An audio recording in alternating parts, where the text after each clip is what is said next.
4-yard gain, I guess. Tackle by number 32, Intermission, the previous play. Big third down here for Trumbull as they try to get the ball back for their offense that moved the ball with ease the first drive.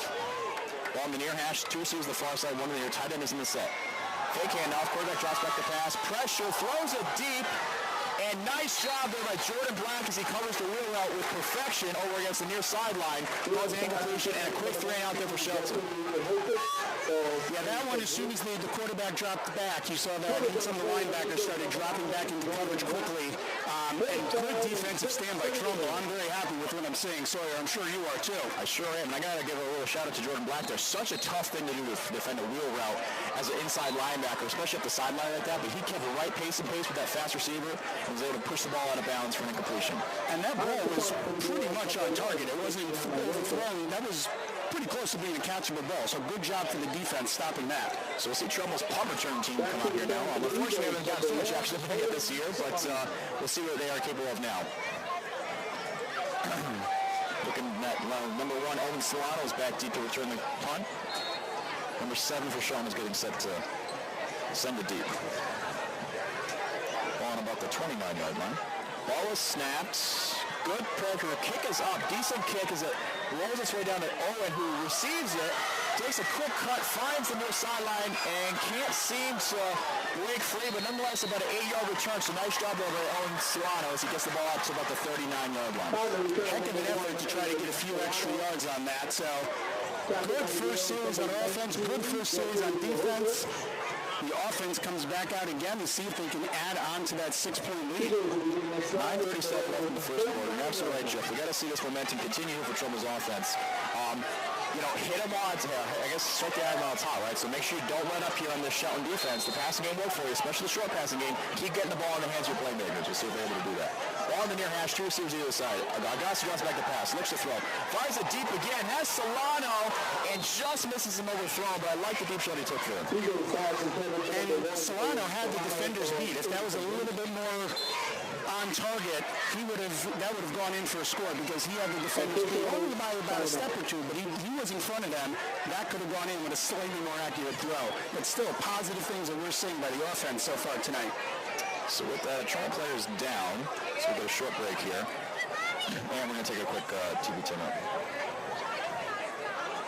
Hi, this is Gary Crenshaw, Daniels Farm Elementary School Principal, and you're listening to 10, the Trumbull Eagle Network. Go Eagles! This is the story of a very special woman. Just a few knew about her superpowers. In a matter of seconds, she turned herself into a great mathematician. She masqueraded as a regular person at work, but as a superhero at home. Everyone knows her as Gabrielle. I still call her Mom.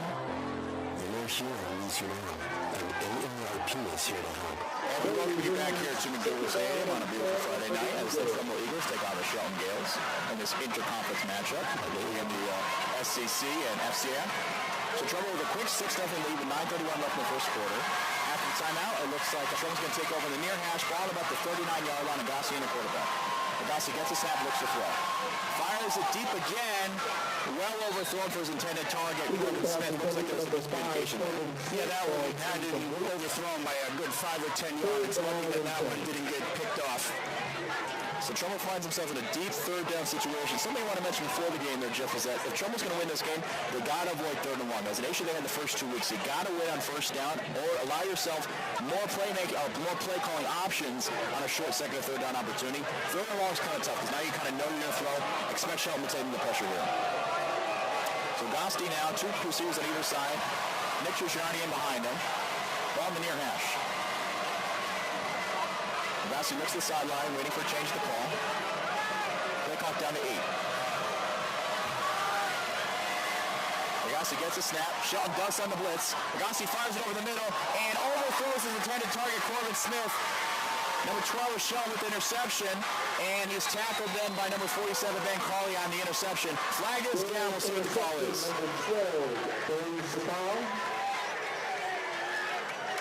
Corbin Smith did have some separation in the middle of the field. Unfortunately, the ball was just a little overthrown, and it's intercepted there by Shelton. We'll see what the flag is here. The flag was after the change of possession. So the ball will be Shelton's now.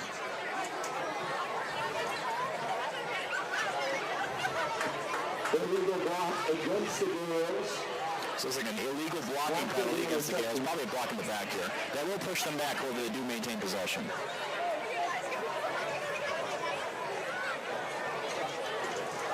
Gales will begin from their own 40-yard line, first down and 10. So Gales will take over on their own 40-yard line, first and 10.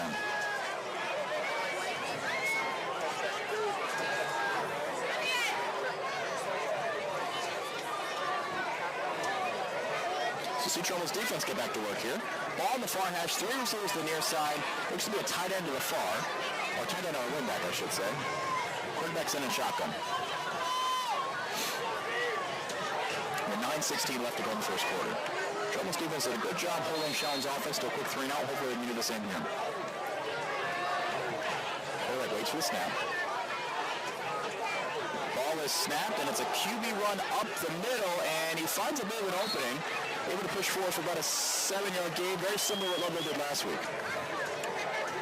So they were Shelton heavy on the pass in their first drive. Now looks like they're switching into the run, and you were saying in that game against Greenwich they were very heavy on the run. So not having success on this first drive, let's see if they now turn to the running game to see if they can pound that ball.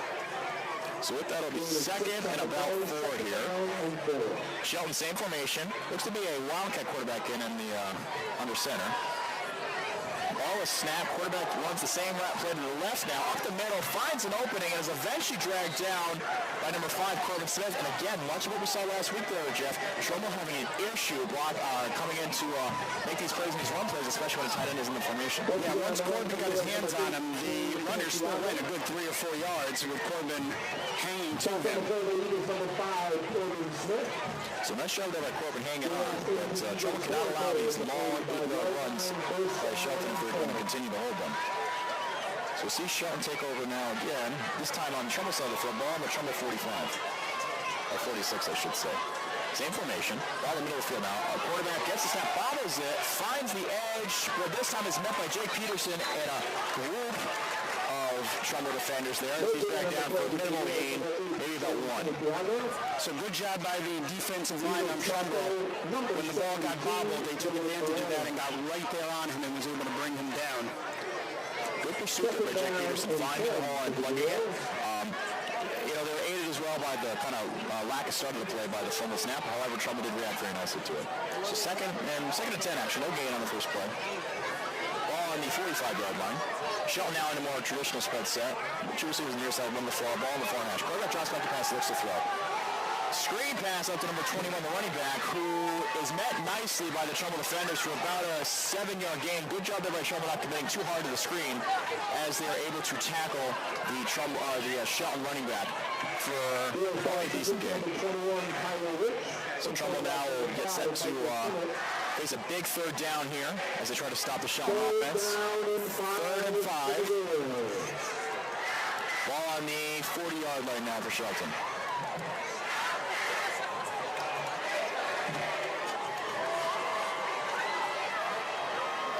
Ball on the far hash. Quarterback drops the pass. Fake handoff. Fires over the middle. Over the head of number 2. He was open. However, Trumbull is kind of break there with the errant pass. Incomplete, 4th and 5 now. And it's a tough spot here, Jeff. We always say in between the 40 and the 30, really 20, I should say. Kind of no man's land. Looks like Shelton's going to attempt to pump and play the field position game here. So, bend and don't break so far. Those people that were also watching on TCTV on Facebook, they had to make a slight adjustment to be moved to the YouTube page. So go onto YouTube and search TCTV Trumbull, and you will be able to watch the game. You still hear the lovely voices of Sawyer Nicholas and myself, but you can watch the game as you listen to our play-by-play. So we're hoping for a good return here by Trumbull. Nice kick by Shelton previously. Low snap, recovered by the puncher. He kicks it deep again. Nice kick as it takes a kind of a Shelton bounce. Kind of hops straight up in the air once it hit down to about the 15-yard line or so. No return by Trumbull. No takeover now as they try to extend their lead from 6-0. So 2 defensive stops, I would say I am pleased so far with both the offensive and defensive sides of the ball. Second drive, a couple passing issues that we need to clean up a little bit. But let's see how drive number 3 starts. So again, Trumbull just needs to make sure they don't do too much here. Okay, they did a nice job playing within their means, dumping the ball off their playmakers in the first drive. Got a little fancy the second drive. We saw some of the errant passes as he went deep, leading to an interception. He did the same here, especially now that they're deep in their own territory. Can't give up good field position for Shelton, especially while other defense has been playing. So Trumbull now in, tight end in the set. Two receivers on the near side, one in the far, ball in the far hash. Agosti hands the ball off to Nick Tuccinardi, who finds no room, more the same as we've seen this season.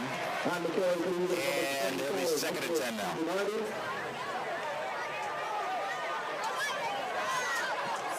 So Nick Tuccinardi getting his first touch of the game. Junior running back from Trumbull. Loss of 1 on the play, 2nd down and 11. Ball on the far hash, two receivers on the near side, two to the far. Agosti drops back the pass, looks to throw, fires it out to Corbin Smith. He has space, cuts up the middle of the field again, back over the sideline. Great gain. It looks like he got enough for a first down. Also, they spotted from where I'm standing. It looks very, very close. And that's where they've had success here. They've had limited success running the ball. Getting the ball into the flats to their tight ends and slot receivers has been where they've had success. And it looks like they're going to switch in now to a heavier formation as it's, I can't tell, the marker says third down. It looks like they're going to get a first down here.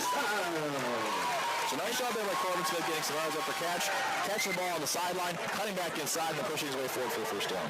The running game, especially the shorter runs, was the area we thought that they were going to do well on, having those big guys on the offensive line to make room for them, and that's something that has not yet come to fruition for the Eagles this season. So ball about the 25-yard line. Corbin Smith had a quarterback now. He had success running it last week. Corbin gets the handoff, runs up the middle, finds some more space, pushes his way forward, drags Shaw defenders, and is able to get himself another first down. Nice job there, Corbin. That's where they had success running the ball, too.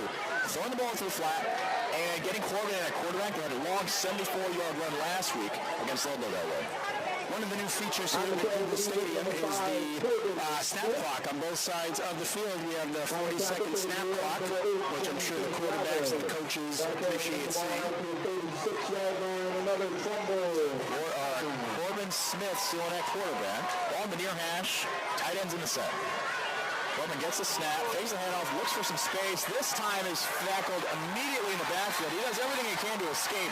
No room coming, and it's a loss of about 5. He's still got 15. Agosti checks back in.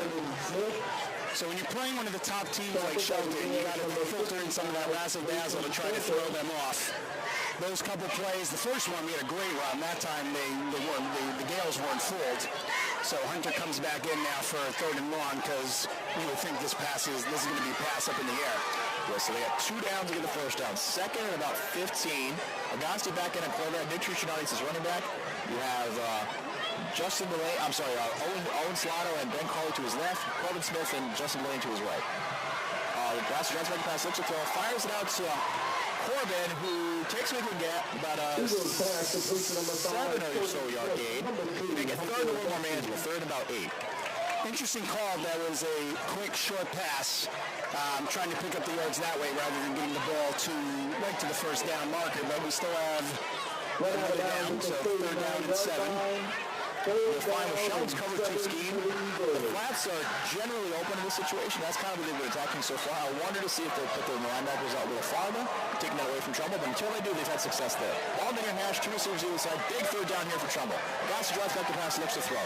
Steps up in the pocket and has nowhere to go. Tackle immediately. Not sure we gained a yard or not. So we 4th down now, the punt team will come out. That might have been a scripted quarterback run because he took off pretty quickly, didn't give the receivers much of a time to establish the routes. So I'm wondering if that was scripted to be like that.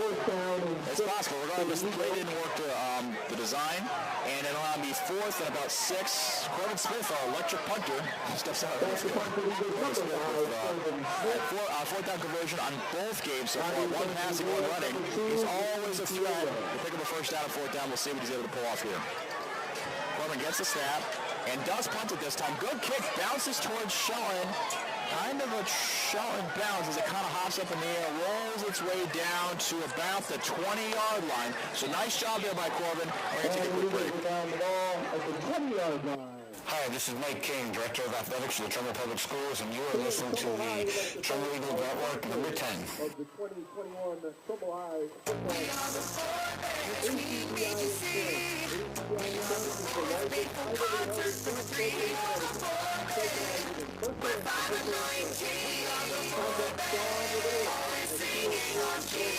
You love your kids enough to take them to see their favorite band. Love them enough to make sure they're buckled up in the back seat.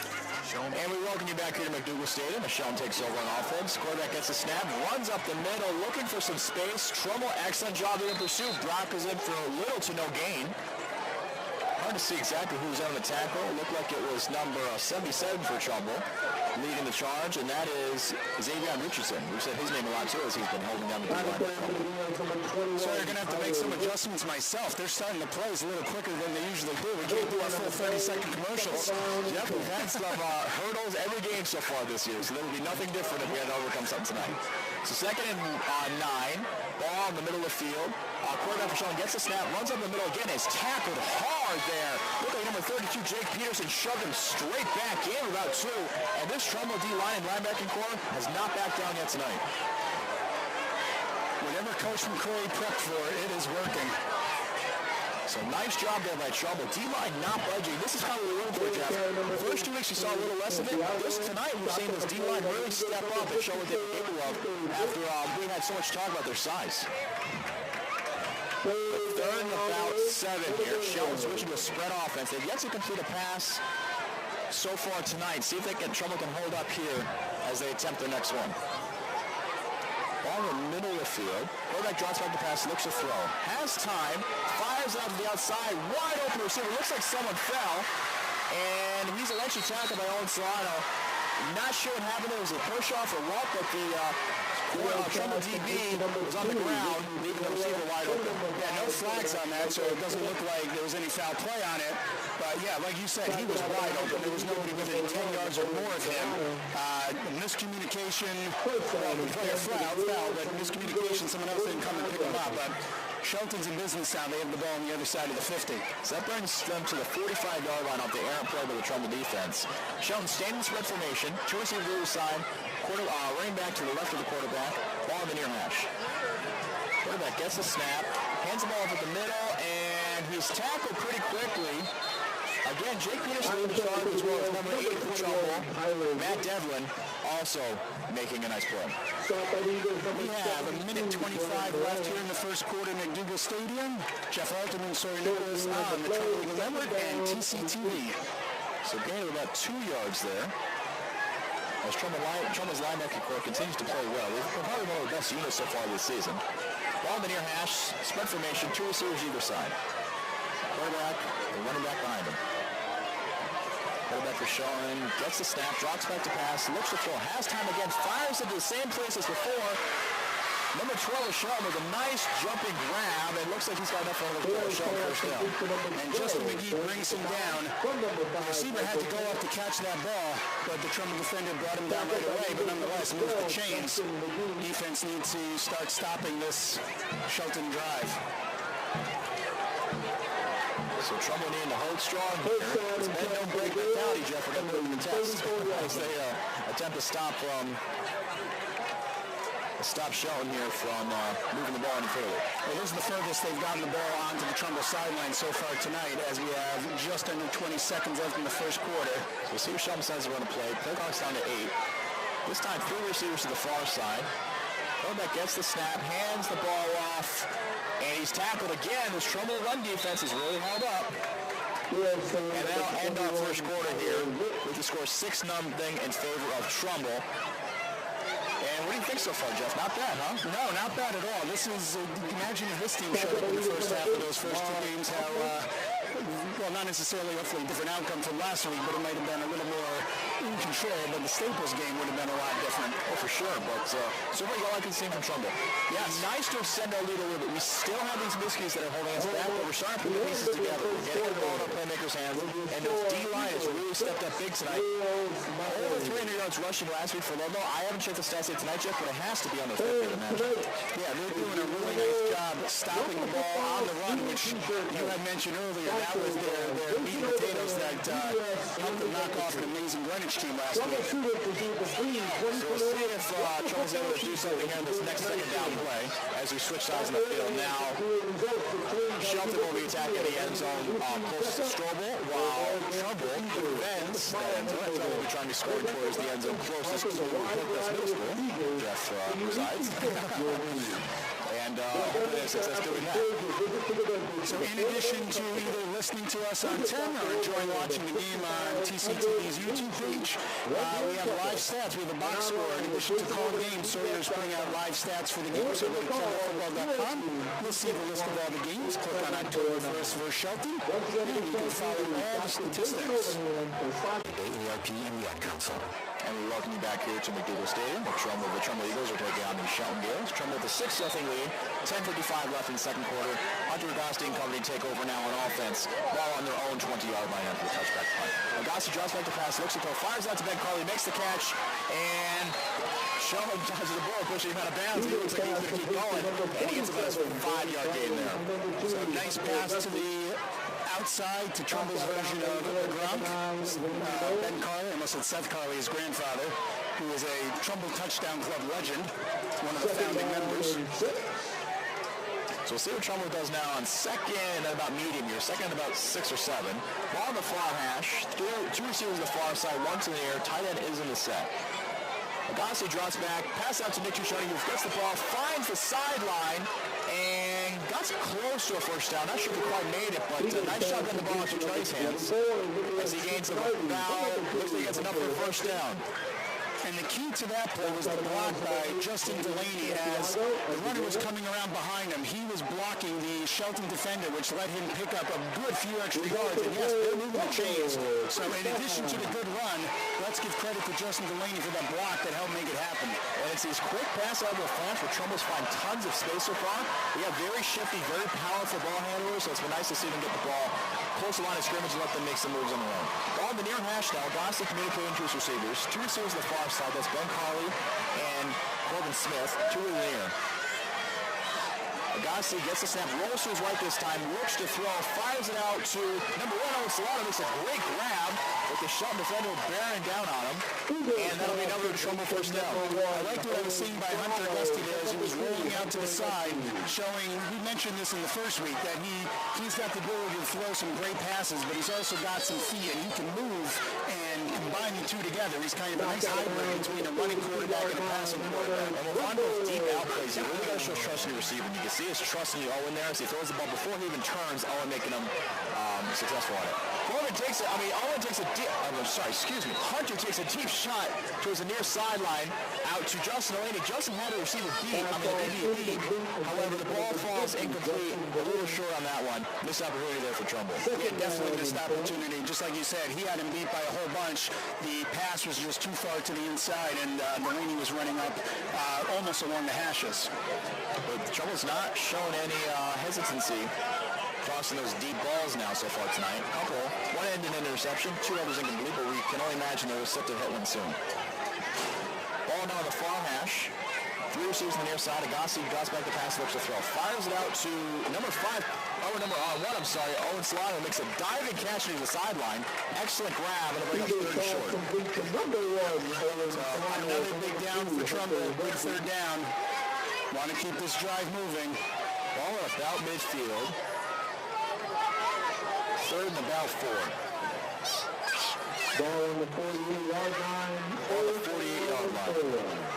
Big third down here for Trumbull. Be huge to score again. We'll have 2 possessions here as the first half comes closer to an end. 9:21 left in the second quarter. Agassi gets the call from the coach. 13 seconds left in the play clock. Ball on the front hash. 2 receivers either side. No safety over the top. Shelton sends a blitz. Agassi fires out and just overthrows his intended receiver. Shelton sent all-out blitz, went man across the board. Agassi got the ball out a little early, and That's incomplete. Give credit to that blitz, even though they didn't get hands on him. That's what forced Hunter to have to get rid of that ball right away, and he wasn't able to get it to exactly where he wanted it to go. Luckily, it wasn't picked off, but missed opportunity for Trumbull, so they're going to have to punt the ball away. We have 9:04 remaining until the half, and then Trumbull's still up 6-0. So Trumbull set to give Shelton some relatively poor field position. We could see a fake here like Corbin Smith. That hasn't happened before. Shelton not allowing it. Corbin kicks it up in the air. High kick. Let's see where it takes its bounce. Again, takes a high bounce over to about the 16-yard line of Shelton. So Trumbull's defense will get an opportunity to come back on the field again. And we'll see if they're able to hold Shelton again like they did last time. Yeah, that punt had more height than distance on it. Usually he gets off a really good kick, but that one was a little bit too high. But Shelton will take over, I would say deep in their own end. They've got a full field in front of them. We have a really nice crowd here at McDougal Stadium. We are, I don't know necessarily at capacity, but this stadium is pretty full, and it's nice to see that. Students here walking around, enjoying the evening. Shelton sideline has got a decent amount of fans on the visitor side. There's a good showing of Shelton fans as well. The Shelton student section as well. The Trumbull student section is here and cheering the Black Hole.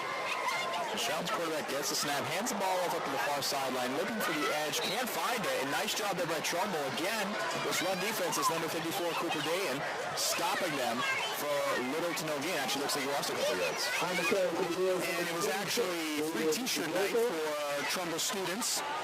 We had a bunch of students come in today, get a free t-shirt with the Trumbull football logo on it, sponsored by Jason Oberhan, DDS Family Dentistry. Thank you to Dr. Oberhan and his staff for sponsoring this night.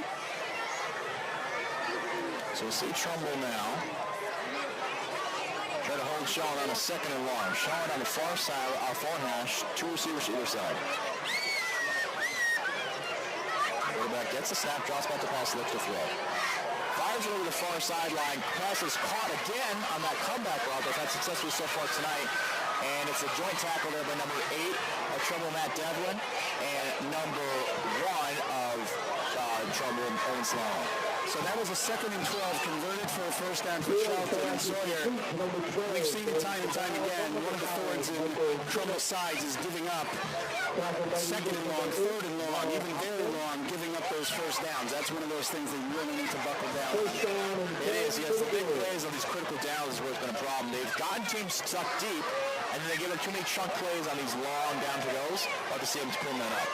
Shelton now hands the ball off up the middle, and nothing going there as Trumbull again holds strong in the D-line.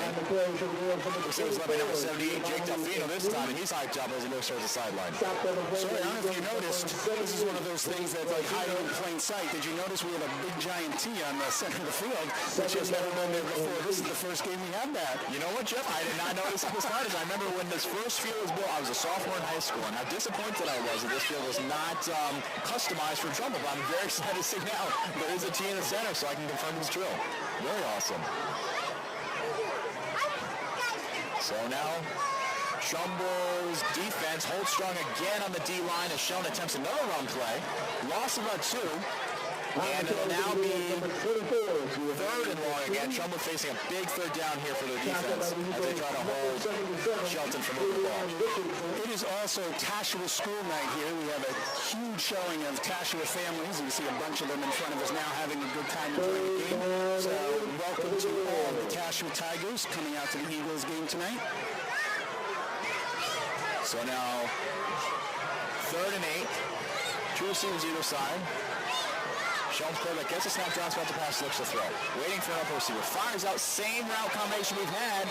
It's that deep comeback, and they're going to... The waving is on. I think he... Incomplete. It looks like they would say he was out of bounds. His feet must have been on the sideline. From up here, it looked like he had caught it. But again, we're all the way up here. We're not in the press box tonight. We're on that deck right to the side of the press box. After calling the 7-on-7 games last year outside on the deck for obvious reasons during COVID, Sawyer and I both said we both kind of like it outside doing the game. So we decided we're going to do until it's really cold or raining. We're going to set up on the deck and enjoy the fresh air. Absolutely right. So Trumbull catches the break there. 4th down, low snap again by Shelton. He kicks it deep. Well, still kind of bouncy takes. Owens fields it. Runs to the near sideline. See if he can find the edge. He catches about 8 and a rough tackle there around the neck by the Shelton defender. No flag thrown. But Owen Solano showing his toughness, popping right up as they get some throwing offense here. That was like a WWE move with the arm around the neck and bringing him down. Luckily, he got right up and didn't get hurt. That was like you said, that was a rough tackle. A deep punt there for about a 10-yard return or so. And then we're 0-1 Owen Solano, one of our top playmakers. So let's take over now ball on the 40-yard line for Trumbull. I'm loving all these Tashua sweatshirts. All the kids that came from Tashua School are wearing their blue Tashua Tigers gear. Love to see the full community from all the schools come out to root on Trumbull. Something we've missed the past couple of years. Trumbull now hands the ball to Cuccinardi. He looks for a hole, and one of the best runs of the night there for the run game, as the game's about 5. Good start there for the Trumbull offense. Yeah, that's what we need. We don't need to see a 25-yard run to the outside every time. You're playing behind an 1,800-pound offensive line. Do those little traps up the middle and get, 3-4 yards at a time. Just keep pounding away at that, and you're going to move the ball. Being able to run the ball first down is so important for the offense, allowing yourself second and third and manageable there. Agassi drops back to pass, looks to throw. Fires it deep. This time we got Justin Delaney, who just misses it as he reaches out for the ball. He has his defender beat. Ball was a little overthrown. Maybe turned his head a little late. Just not quite the connection we're hoping for. And it'll be third and long now. Well, positive to come out of that. One thing I like seeing is that the receivers are beating the defenders more times than they're not. We just need to get them in step with the quarterback throwing the ball and get that to jive. If that can happen, this offense is going to explode. So 3rd and 7 now. Ball on the Trumbull 43-yard line. Agassi drops back to pass. Fires out to Cuccinardi, who didn't look like he was ready for the ball as it was heading towards him. And he turns last second and makes a beautiful snag on the quick swing out there to the running back. And what a play there by Cuccinardi. And it'll be a first down by Trumbull. I thought he was going to drop that. The ball looked like it was a teeny bit behind him. He turned to try to grab it. And not even like grab it and drop it. I thought it was just going to go right behind him. So great job making an adjustment to bring that in. The drive is still going. It almost seemed like he wasn't ready for it. It's like he didn't expect it to be coming. But he did. He made the catch, miraculous catch, and it's a first down there by Trumbull. Ball on the Shelton 48. And it looks like they're going to false start here by Trumbull. Agassi talking to his own line now.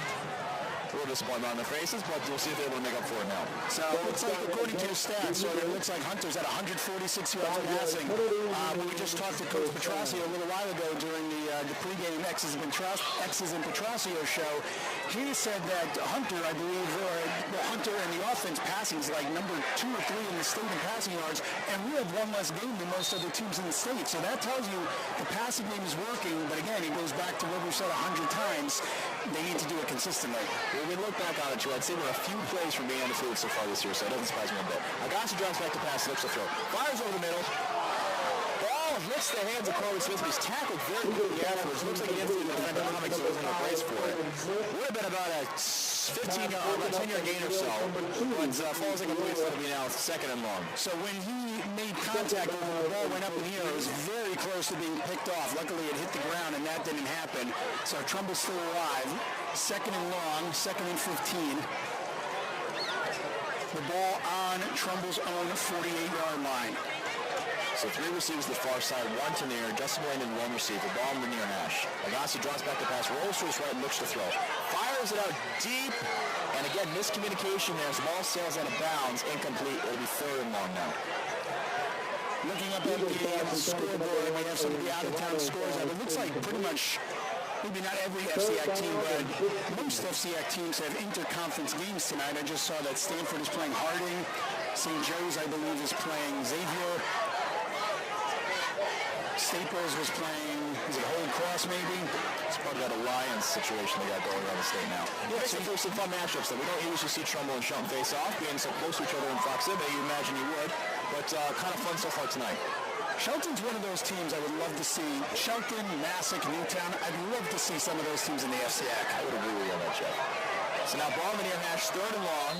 2 receivers to either side, and we'll see if there's a penalty. The penalty that those fall, we'll see what the call is. And a false start by Trumbull again, pushing back another 5, be third and 20. Yeah, so now third and very long. And now here you just got to make sure you don't have a turnover. It's likely you won't pick up the first down. However, brokerage play could work. Look for a draw play, a screen, something to give yourself decent field position. Try to pin Shelton back deep as you try to get yourself to halftime. So we'll decide to call here. 4:57 until the half. So ball in the near hash again. Two receivers either side. Two trying behind Agasti. And Coach Petrasha will call a timeout here with 4:57 left in the first half. So they're going to want to talk things over to come up with a good play. They don't want to have to punt it away if they don't have to, but it's going to have to be, this isn't going to be one of those little passes to the sideline, a little dink and dunk. They're going to need to put this ball in the air to try to get that first down. Yeah, it depends on the strategy they decide to employ. Some teams like to go more conservative here with the high percentage play drop. They usually have to get a lot of yards, screen plays as well. All of those things are maybe like a screen pass kind of thing, but put that in field. Let's see what Hunter can do. That's the other opportunity. Shoot it deep, find a big play. Of course, you give yourself a worse field position there when you're trying to punt it. As I'm sure Trumbull wants to pinch out deep, especially with the defense has been playing. Allow themselves to get a good field position again before the half ends. So what they decide to go with here, ball in the near hash again. Receivers are Owen Sloan to the far right, then Carly in at tight end, Corbin Smith in at the near slot receiver to the left, and Justin Delaney as the outside receiver to the near sideline. Nick Trishani in at running back behind Agasti, who's in at the quarterback.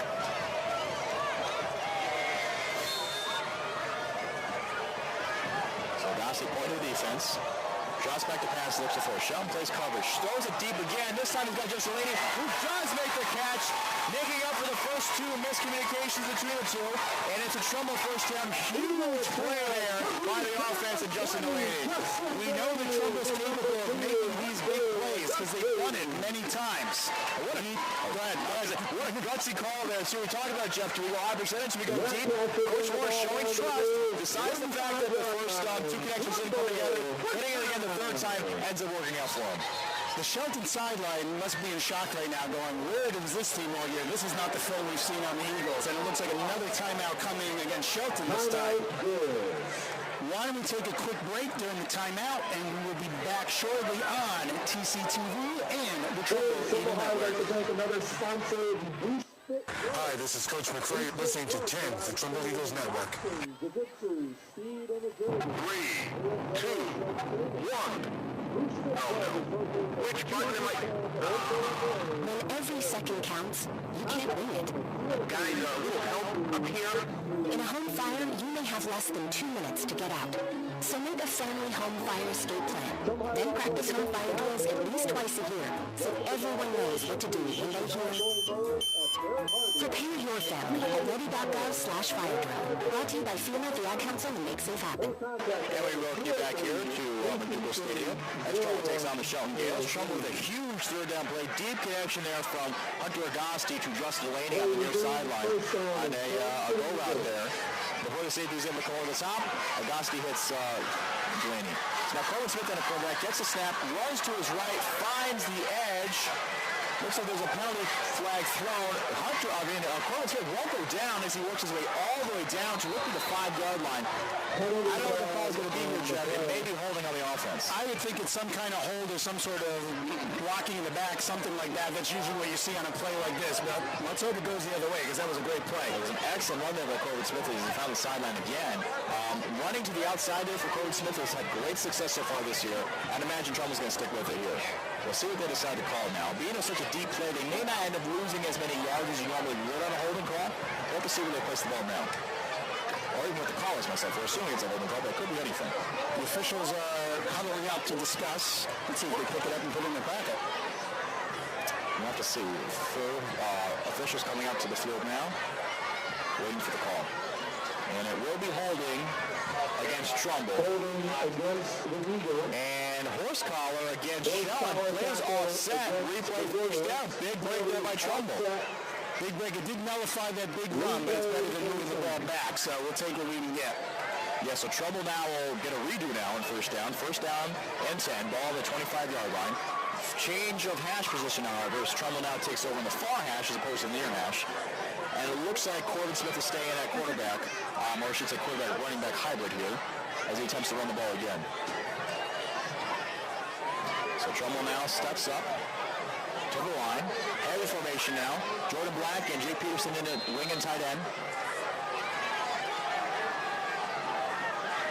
Corbin Smith gets the handoff, runs to his left this time. Stiff arm, finds the edge, breaks a bunch of tackles, cuts across the other side of the field, cuts up the middle of the field, can't be brought down, won't be brought down, running for the touchdown, unbelievable run as he runs to the left, cuts across the middle of the field, breaks tackles, and finds the end zone. Corbin Smith is amazing. That was an amazing run. I think he ran 100 yards to pick up about 20, but Trumbull is back on the board. So this is going to bring up the question, are they going to go for 2 because of the botch kick earlier? Probably yes, but who knows? They might try to get the more likely points. And fans on the Trumbull side are ecstatic. The people on the Shelton side are in shock right now. And I can picture people all around at other games looking at the scores going, what is happening? Trumbull up on top of Shelton right now. Well, it's the Corbin Smith show we've seen so far this year. When you have a playmaker of that ability, you just giving him the ball, he's always going to score, and he shows you why that play there. So they will attempt the extra point kick here. Corbin, snap is down, kick is up. We'll see if it's good, and it is. Corbin drills it, and Mr. Goodall comes back to Trumbull again as they now extend their lead 13-0 in favor of themselves with 4:07 left in the second quarter. Mr. Do-It-All, I like that. And I love hearing this song. We haven't heard this song in the Google Stadium for a while. The Jump Around song, our touchdown song. It's been for years, so exciting to hear that played.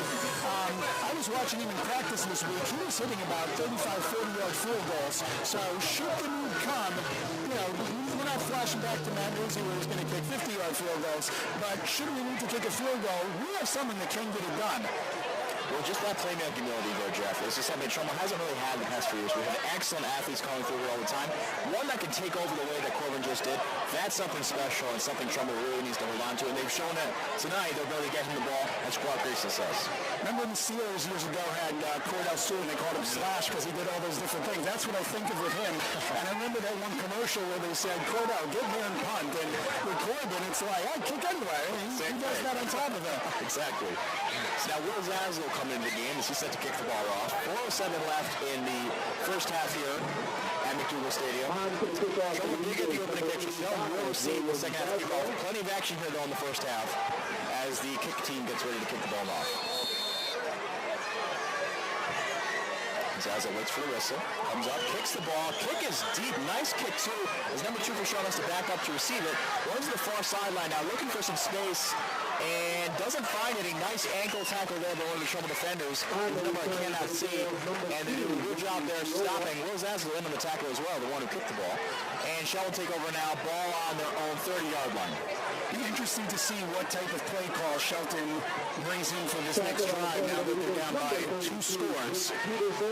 That running game that they had so successfully last week when they knocked off a great team in Greenwich has not established itself yet tonight. Yeah, so obviously they decided to abandon it, being the scores getting a little larger, but there's still plenty of time, and it looks like they're going to go to a split formation here. Number 2 comes in motion across the field. Jet sweep out to him as he looks for some space. Cuts up, tries to cut up the middle.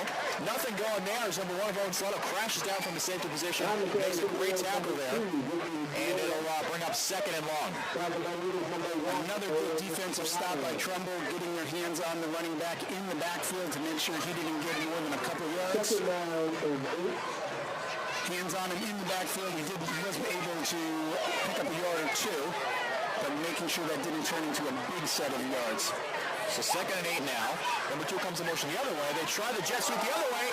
It doesn't go anywhere. Ball flies out. Justin already jumps on it. And it'll be a Trumbull ball here as they take over on their own 15-yard line. Jet sweep coming back the other way to number 2. Fumble snap. Our exchanges as Jordan Black comes crashing in. Smashes the ball away from the quarterback. Justin O'Leary jumps on it, and now we have another Trumbull first down with 3:18 left in the first half, taking over on offense again. Well, the smartest thing that the Trumbull players did was just fall on top of the ball and get possession. They didn't try to pick it up. We all know footballs roll and bounce in very strange ways. So just fall on top of it, get possession already in the red zone. And the most impressive run I've seen tonight was Coach Moore, who just hightailed it to the other side of the field to get up there to make the play. He just went full speed to get in position. So Trumbull in business again with 3:18 left in the second quarter until the half. So ball in the fifth, about 20-yard line. It looks like they're going to be timeout called by Trumbull as they try to get themselves situated in order to score on this possession. So Trumbull uses their second timeout. They have one left. Darien is up 42-0 over Norwich Free Academy, looking at the out-of-town scoreboard. Norwich Free Academy, the last time Trumbull faced them was in 2010 in the state semifinals. Defeated them in West Haven to go on to the state championship against Xavier at Rensselaer Field. So Trumbull in business again. One timeout left, 3:18 remaining until the half. The ball is at the... What yard line are we on? I'm calling it to 20, but no official ruling yet. We'll let you know in a second. It is not on the scoreboard, so we're just going to judge it as best we can. So it looks to be right on the 20 from where I'm sitting, Jeff, but Trumbull sticking with Corbin Smith in at quarterback. It would be huge to come up 3 possessions here at the end of the half. I'll see if they're able to do that. Great success running the ball last time they had the ball. We'll see them try again here. Corbin gets a snap, runs to his left, finding some space, and does find it. It's Owen Solano this time as he I almost couldn't see who had the ball. He runs to the end zone, and we're going to call it, waiting for the signal. No official signal by the ref. Touchdown, here's Ramona, touchdown Trumbull. So hands playing, the hand is fired. I didn't see the officials put their hands up, but it looks like it was a Trumbull touchdown. So Corbin Smith gets the snap, hands the ball to Owen Solano this time. He finds the edge. Great block there by Jordan Black towards the edge, and he runs right to the end zone, and Trumbull gets a turnover, scores, and the next play is now 19-0 in favor of Trumbull. Yeah, the officials did not put their arms up, but we hit the cannon, we hear our touchdown song. And Trumbull will go for the extra point here with Corbin Smith in at kicker. Flag is thrown. We'll see. Might be 12 men on the defense there by Shelton. Onside against the Gales. All right, take it back. Offsides against the Gales. But just a wonderful play design there as Trumbull's in the extra job finding the edge here. First shows Corbin Smith on a reverse field run. This time it's Owen Solano just finding the edge there, cutting up field, and scoring a touchdown. So now Trumbull will get a chance to extend the lead to 20-0. Corbin Smith set the kick. Ball is snapped. Down and hold is down. Kick is up. And Corbin nails it again. Extended lead 20-0 in favor of Trumbull. Normally I'm not a big fan of those Wildcats and those schemes, those types of things, but when you're playing a team as good as Shelton, you gotta try some of those things to try to catch them off guard. And clearly those are some of the plays that Coach Moore and Coach Petrossi came up with for the weekend. It's working. And they're high percentage plays too. We've yet to see them not really gain any yardage on that formation there. And I like that call. As they're close to the opposing team's end zone, in the red zone, we've had some issues with red zone turnovers up to this point. So it's nice now to see Trumbull be able to take advantage of the red zone here. They scored twice now inside the red zone. And, they got to continue doing that here if they're going to win this game. So nice job there by Trumbull. Running the ball, playing their game. But this explosive run play so far tonight, we have not seen so far this year, which is very exciting. Yeah, they're doing things we haven't really seen them do as well in other games so far. And the offense is playing well, but the part that I'm really impressed was on the defensive side. I think so too. Just being able to hold Shelton, a team that ran for 350 yards last week against a Greenwich team, which is known for its stout defense. And so far, Trumbull's defense is playing lights out. Causing turnovers, not allowing much yardage there on the ground. And we'll see Will Zaslow here kick the ball off with 3:08 left in the first half. Waiting for the signal. Signal's received. Zaslow steps up to kick. Kicks a push kick now out to the far sideline, received by the Shelton returner. He runs to the near sideline now, but pursued well, breaks free, but touchdown saving tackle there by Zaslow. The kicker comes in and plays safety, able to stop the returner there. So he looks like he had a lane there from the end zone, and that'll allow Shelton to take over now on their own 35-yard line. First down and 10 for the Gales. First and 10 now for the Shelton Gales, as they look to rebound there from the turnover, and they take over their own 35-yard line. Nice job there. So far, 2 special teams tackles in a row there by Will Zaslow. Ball in the near hash, 2 receivers to either side. Quarterback for Shelton gets the snap, drops back to pass, looks to throw. Has time, fires out, and ball is almost intercepted by Jordan Black. He was right there. Regardless of that, great play there on defense. And it'll be second and long now.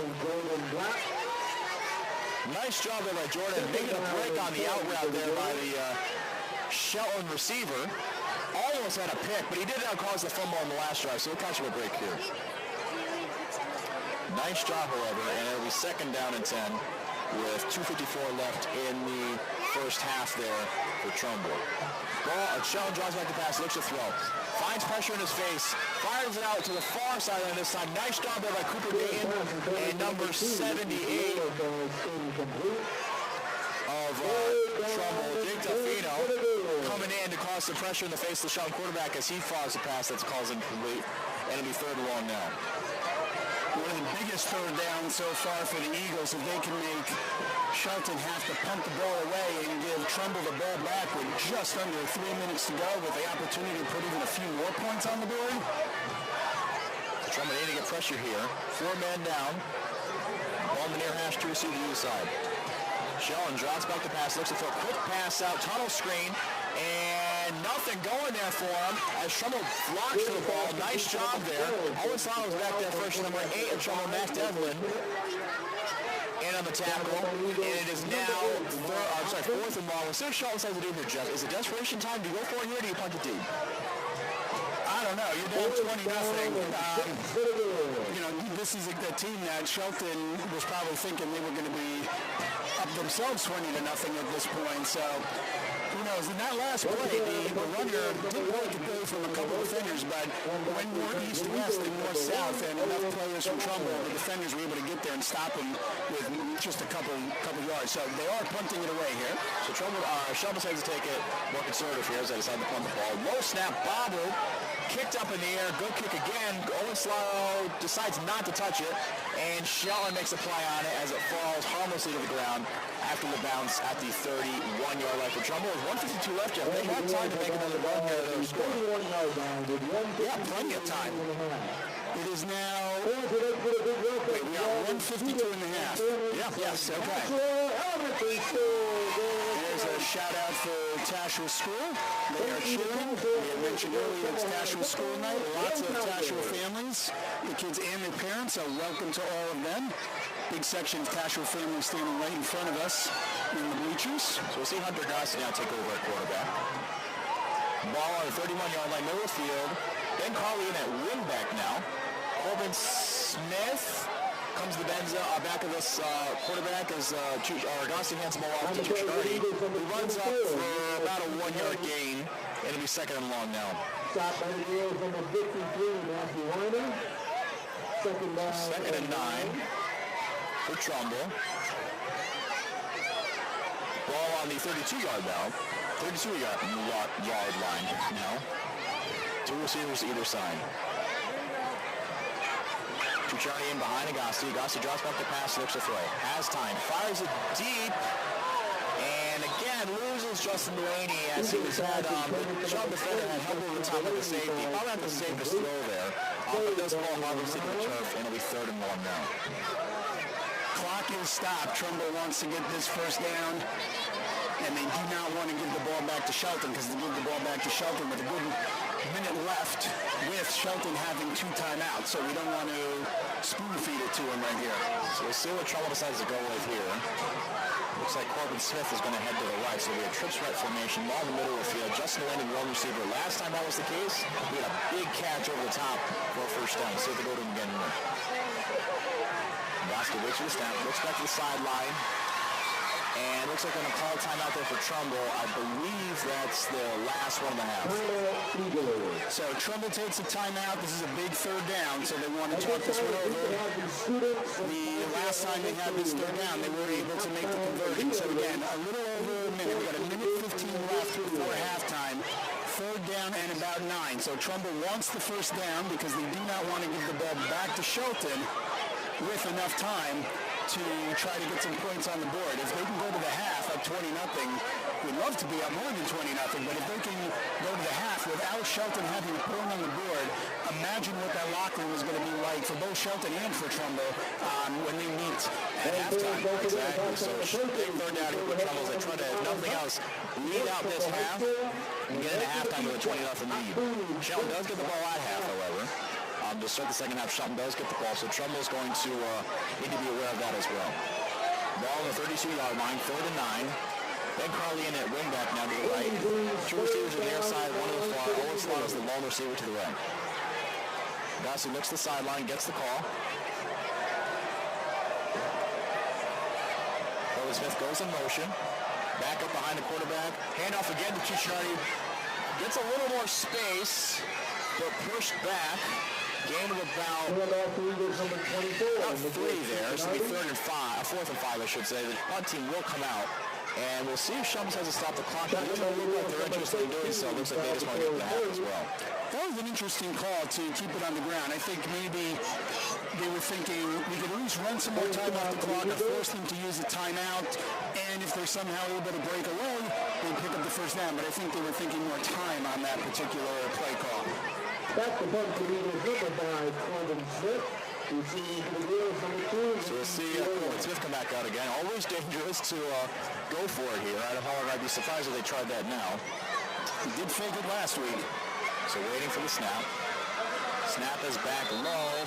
Flag is thrown, and that was probably the best punt of the season as it soars all the way back to the Shelton 30-yard line. However, it's a false start there by Trumbull. Not sure by what number, and it'll be a 4th and now probably about 10. So it's going to push Trumbull back, but there are 20 seconds left on the clock. Shelton does have 2 timeouts, like we had said, but another good punt if they could force Shelton to take the ball at around midfield with only 20 seconds, even with 2 timeouts. That puts the pressure on them. So we'll see if Shelton says they're aggressive here. Probably depending on the return will dictate their decision before they go in a half. As Corbin waits for the snap. Sends a signal. Ball is back. Corbin takes the kick. Kick goes up. Good punt as it soars all the way back to the Shelton 35. Takes a Trumbull bounce all the way down to the Shelton 25-yard line as number 12 of Trumbull. Just giving Eagles his best efforts to make the ball roll further. He was waving his hands, trying to create a little bit of a wind tunnel to see if he could get it to keep moving. But good air on that one. Took a few extra seconds off the clock. So now Shelton, by not using, they're going to the locker room with 2 timeouts in their pocket. I'm very surprised at that. So they have 6 seconds left. Basically 1, maybe 2 plays if they can run the first one really, really quick. Sorry, are you surprised that they didn't use those timeouts to try to make a little something happen? I am and I'm not. I guess they've seen the limited success they've had so far in pass, plus with a turnover already under their belt, perhaps they're more content just getting into halftime and allowing themselves to regroup as opposed to forcing something and causing another turnover on their end. And they'll take a knee and send their way into halftime here. And so far, Jeff, what are your thoughts on this first half? Where was this team the first couple of weeks? I am very impressed on both sides of the ball. Like I said earlier, I am most impressed with the defense, the way they have shut down Shelton, stopped them passing, stopped them running. Yes, they've given up a handful of plays to them, but overall, the majority of them, good defensive stops. Something we haven't seen that consistently in the first couple of games. Yeah, the penetration by the defense line and the linebacking core has been proving super helpful here, this Trumbull defense. And even the pass rush, too, we've had a sack there by Cooper Dayton, a couple of QB pressures as well. Shelton is really not on their game plan right now. They're not winning in these first down plays where they did last week and not getting these deep run plays that they're hoping for. And Trumbull's just doing a really good job there, pushing them along and trying to stop them. I expect when they come out the second half here that Shelton will employ more of a, maybe more of a screen game, kind of attack the flash route like Trumbull did to start, because Trumbull had great success with that as well, as they did everything they could there to get the ball in their playmakers' hands, Corbin Smith being one of them, and we saw the success they had with that. And they also attacked, good deeply there with Josh Laney too, so a good mix there. You have to hear Ben Colley's name too often. He was involved early in the first drive. Haven't seen his name yet, and that's just another playmaker Trumbull has, and that just shows how deep they are on offense, as they've had great success so far today, and he hasn't even gotten the ball too much. I'd expect him to get the ball more in the second half. Yeah, I'm surprised at that as well. We've said 100 times, when Ben Carly gets the ball, good things happen. But yeah, they have not utilized him a whole bunch. Let's take a look at some of the stats that you have. We have Hunter at 13 for 21, 188 yards in just the first half alone. Corbin Smith with 5 receptions for 96 yards and a touchdown. Corbin Smith also has 3 carries for 30 yards and a touchdown as well. The band is coming onto the field. We'll let you listen into that, but it's going to take them a couple minutes to get set up.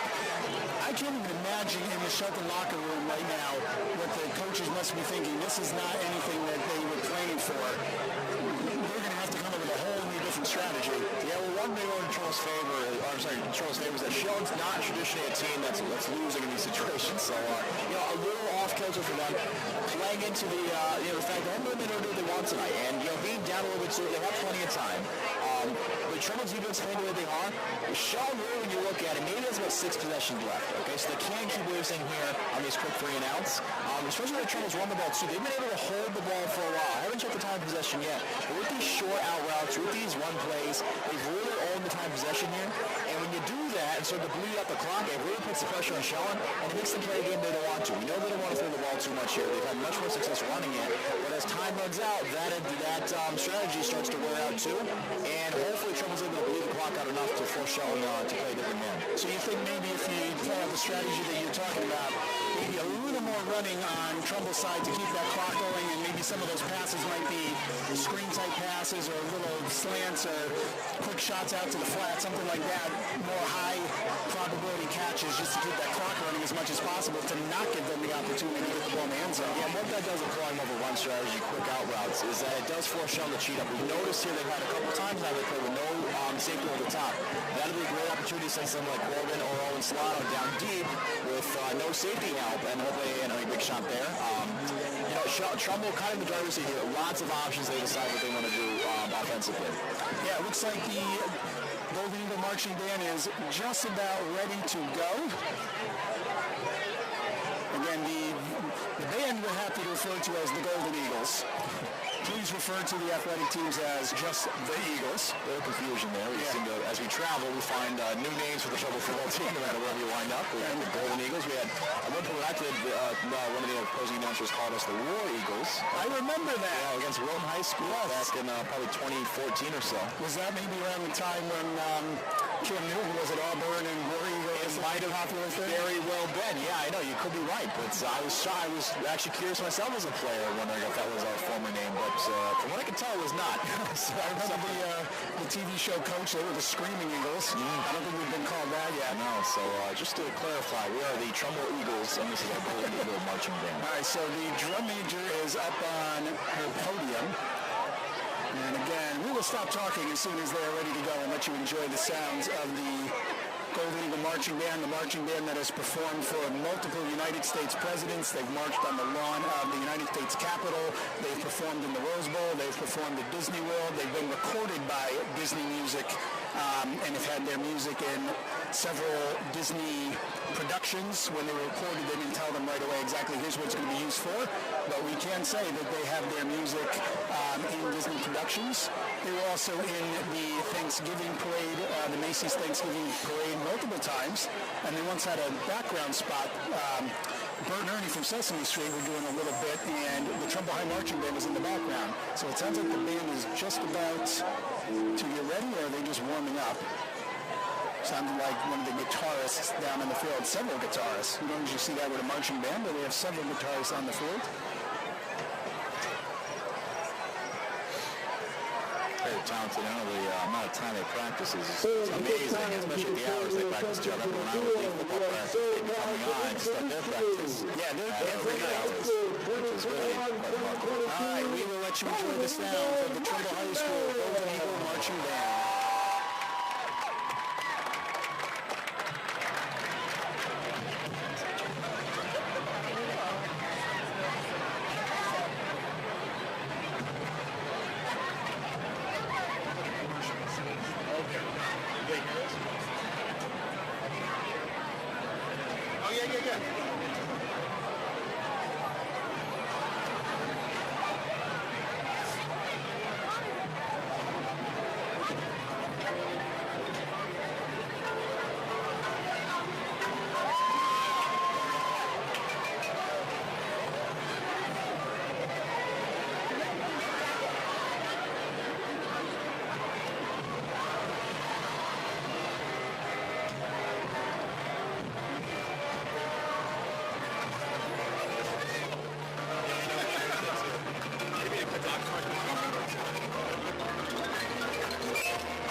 another big round of applause for the Trumbull High Golden Eagle Marching Band.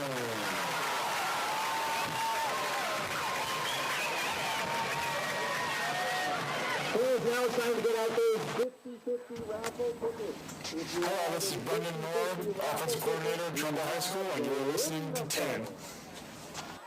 Tonight, 50-50 raffle winner. Wake up and text. Text and eat. Text and catch the bus. Text and miss your stop. Text and be late to work. Sorry, I'm late. Text and work. Text and pretend to work. Text and act surprised when someone calls you out for not working. Text and meet up with a friend you haven't seen in forever. Hi. Oh, hey. Text and complain that they're on their phone the whole time. Text and listen to them complain that you're on your phone the whole time. Text and whatever. But when you get behind the wheel, give your phone to a passenger. Put it in the glove box. Just don't text and drive. Visit StopTextsStopWrecks.org. Public service announcement brought to you by the National Highway Traffic Safety Administration and the Ad Council. It's a close one. 145 over 92. 180 over 111. I had a heart attack and cardiac arrest and then a stroke. Your blood pressure numbers could change your life. Lowering your high blood pressure could save you from a heart attack or stroke. If you've stopped your treatment plan, restart it, or talk to your doctor about creating one that works better for you. Start taking the right steps and manage your BP.org. Now, I'm trying to get better. Shorten it out. Brought to you by the American Heart Association, American Medical Association, and the Ad Council. Melissa from Michigan. I work an extra part-time job serving lunch at Onside school, but I still can't afford to hopefully run out here. Daniel from California. Choosing whether to pay your rent or pay to fix the car to get to work doesn't really hurt so much at all. Now we can pay for meals. Hunger is a story we can end it at feedingamerica.org. Brought to you by Feeding America and the Ad Council. The possibility of lung cancer can be pretty scary, especially if you're one of approximately 8 million current or former smokers at high risk. That's why SaveByTheScan.org wants you to know that there's a breakthrough low-dose CT scan that can detect lung cancer early, and it only takes 60 seconds. You stop smoking, now start screening. For an easy quiz to see if you're eligible, visit SaveByTheScan.org. It could save your life. SaveByTheScan.org is brought to you by the American Medical Association's Law Enforcement Initiative and the Ad Council.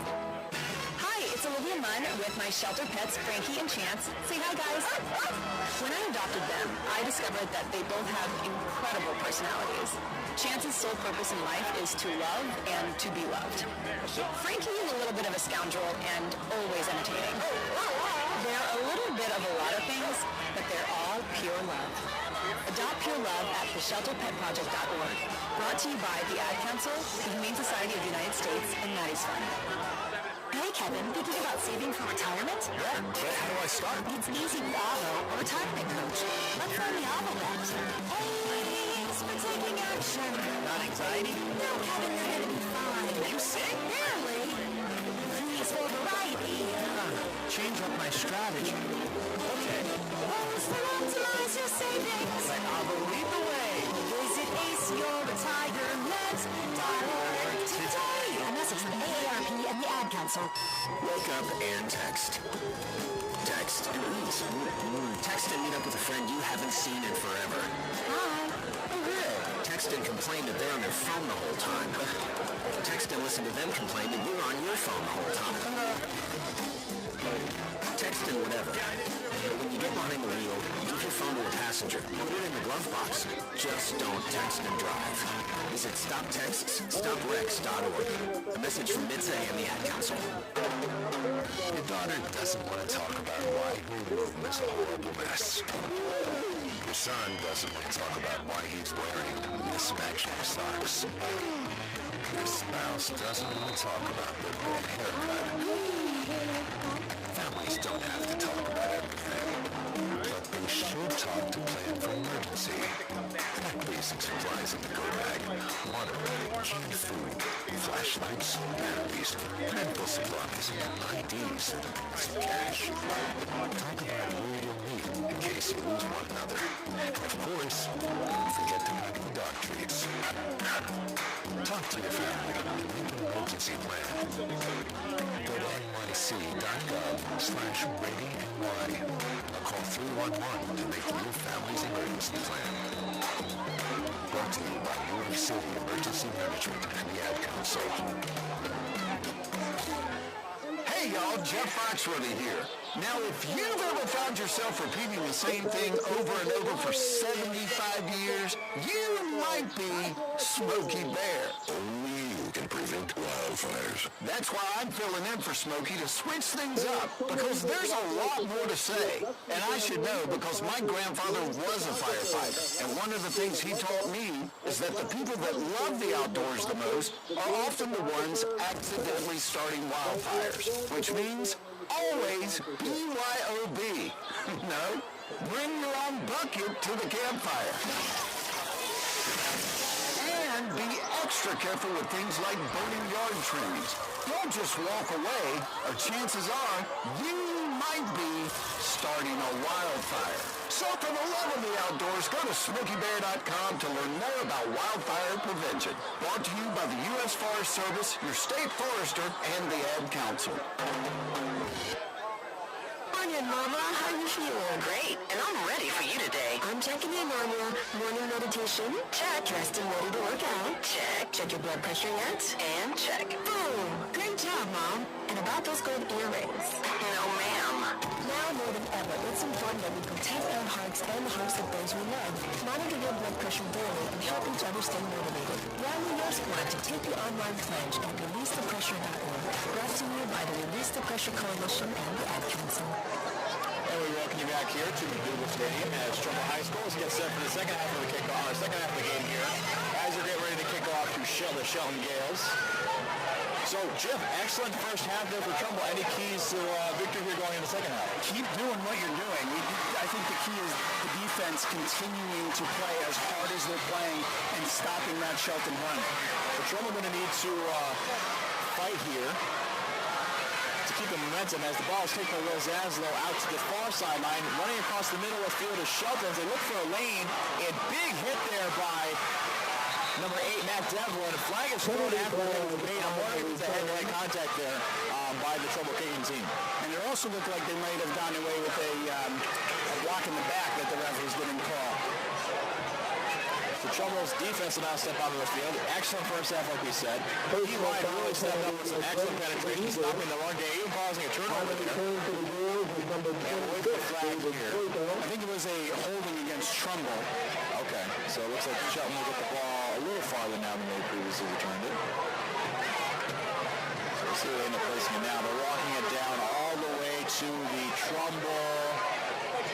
Real deep here. Trumbull 49-yard line. That looks like more than just a holding call if they're going that far. So it might have been a legal hit to the helmet there for Trumbull. Yeah, that seems to make more sense. But regardless of that, they'll take over now. Shelton will.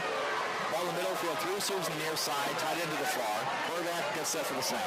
Ball is snapped. Snap is low. Handoff up the middle, and Trumbull's defense stays true to form. Quick tackle there by number 8, Matt Devlin, and number 9, Jordan Bradford. For a gain of about 3 for the Shelton Gales. Tackled by the Eagles, number 8. Nice job there by Trumbull, staying strong there in the run game. They can't afford to get lazy to the Shelton team. Coming out of the half, they got to keep the momentum. Yeah, you have a nice cushion, but you don't want to think, okay, I got a nice buffer room there. We can let them score a couple times. You do not want to get into that mindset. After halftime, there's always a chance for a momentum change. So Shelton now, right pass, looks to throw a quick tunnel screen out, and just nothing going there. Trumbull's defense comes up strong again. Jordan Black moving all over the place tonight on defense. And it looks like it'll be third and about 6. They're gain of -1 there as Trumbull's linebacking core flies to the ball. Usually on a screen pass like that, the guys get out front and at least allow you to get a couple of yards. But as soon as he got the ball, the Trumbull defenders were right there. Corbin Smith, right before the ball was snapped, dropped back into deeper coverage, but quickly came right back to make sure he got nowhere. And it's those reactions over this Trumbull defense that's really been helping. So ball now the near hash, 3rd and 6. Quarterback drops back the pass, looks to throw, fires out. Ball is caught, but ripped away by Corbin Smith as he makes his way down the sideline, tackled by the Shelton running back number 21. Unbelievable play there. the ball was passed out for a quick hitch route to the Shelton receiver. As he was trying to grab it, Coleman came over, took it in his own hands, and ran down the sideline for an interception down to the Shelton. What's that? 34-yard line. What do you think of that, Jeff? How did that happen? It looked like the receiver caught the ball, and then all of a sudden, Corbin's running the other direction. Unbelievable play there by Corbin Smith. As we'll call it an interception, could have been considered a fumble too, as he just ripped it out of the hands of the Shelton receiver and brought it back on his own terms. Well, that makes up for that big penalty early that cost Trumbull a good 15 yards. So talking about momentum, Trumbull not having the ball in the second half made up for that right away. Now they have the ball with a short field. So now it'll be 1st and 10, ball on the 32-yard line. Hunter Agassi in a quarterback, 3 receivers to the far side, 1 to the near. Agassi draws back, hands the ball out to Futrani, who has a hole, runs up to the far side, stays on his feet but is untackled, gain of about 5, so good first down run there by Trumbull as they get now an opportunity to kind of build upon that. Those are exactly the kind of runs I want to keep seeing. Again, it doesn't need to be a sweep to the outside and pick up 15 yards on every run. Run it up the middle, you got those huge 300-pound bodies to make holes for you, and that's exactly what they did. Gain the space, let them get up there, pick up 3 yards, 4 yards, 5 yards. Do that consistently, and you're going to make things happen. So now we second and about 7. Hunter sends Trusciani in deep. Trusciani makes the catch, but is tackled quickly by the Shelton defender.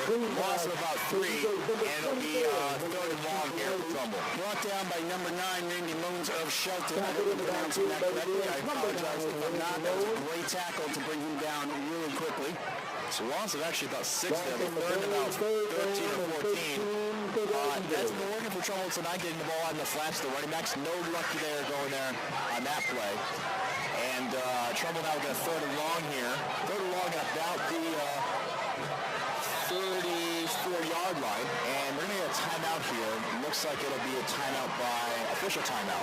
Official timeout. What do you say here, Jeff? If Trumbull happens not to make it here, do they go for it or do they kick it? I would say let's see where they get the ball. If it's going to be 3rd and still about 13, 14, then I would say punting so you can pin them back far. If they can get to 4th and maybe 5 or so, you know what? You're already on that side of the field.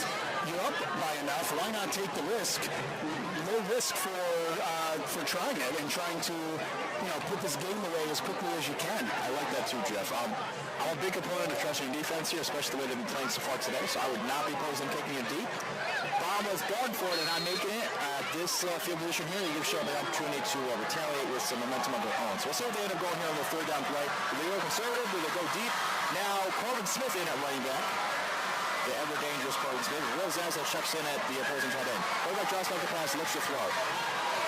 Rolls to his right, fires deep, looking at amazing catch over the defender is Owen Solano.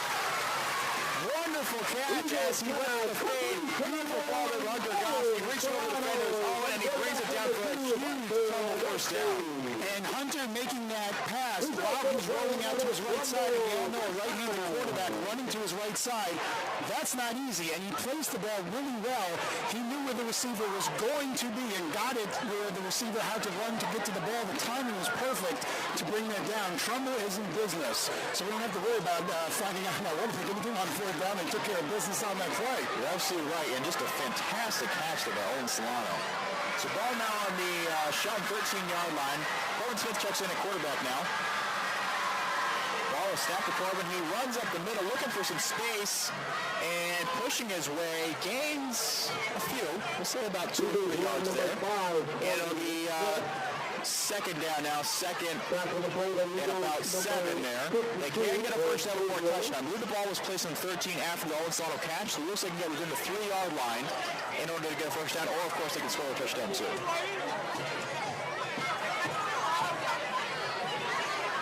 So ball about the 10-yard line now. 7:54 left in the 3rd quarter. 2nd and 7. Corbin Smith still in the quarterback. Jordan Black and Jake Peterson in at fullback. Owen Solano as the tailback. Corbin gets a snap, runs to his left this time, tackled quickly this time by the Shelton defenders as they flew their way in. On the carry, once again, for Eagles number 5, Corbin Smith.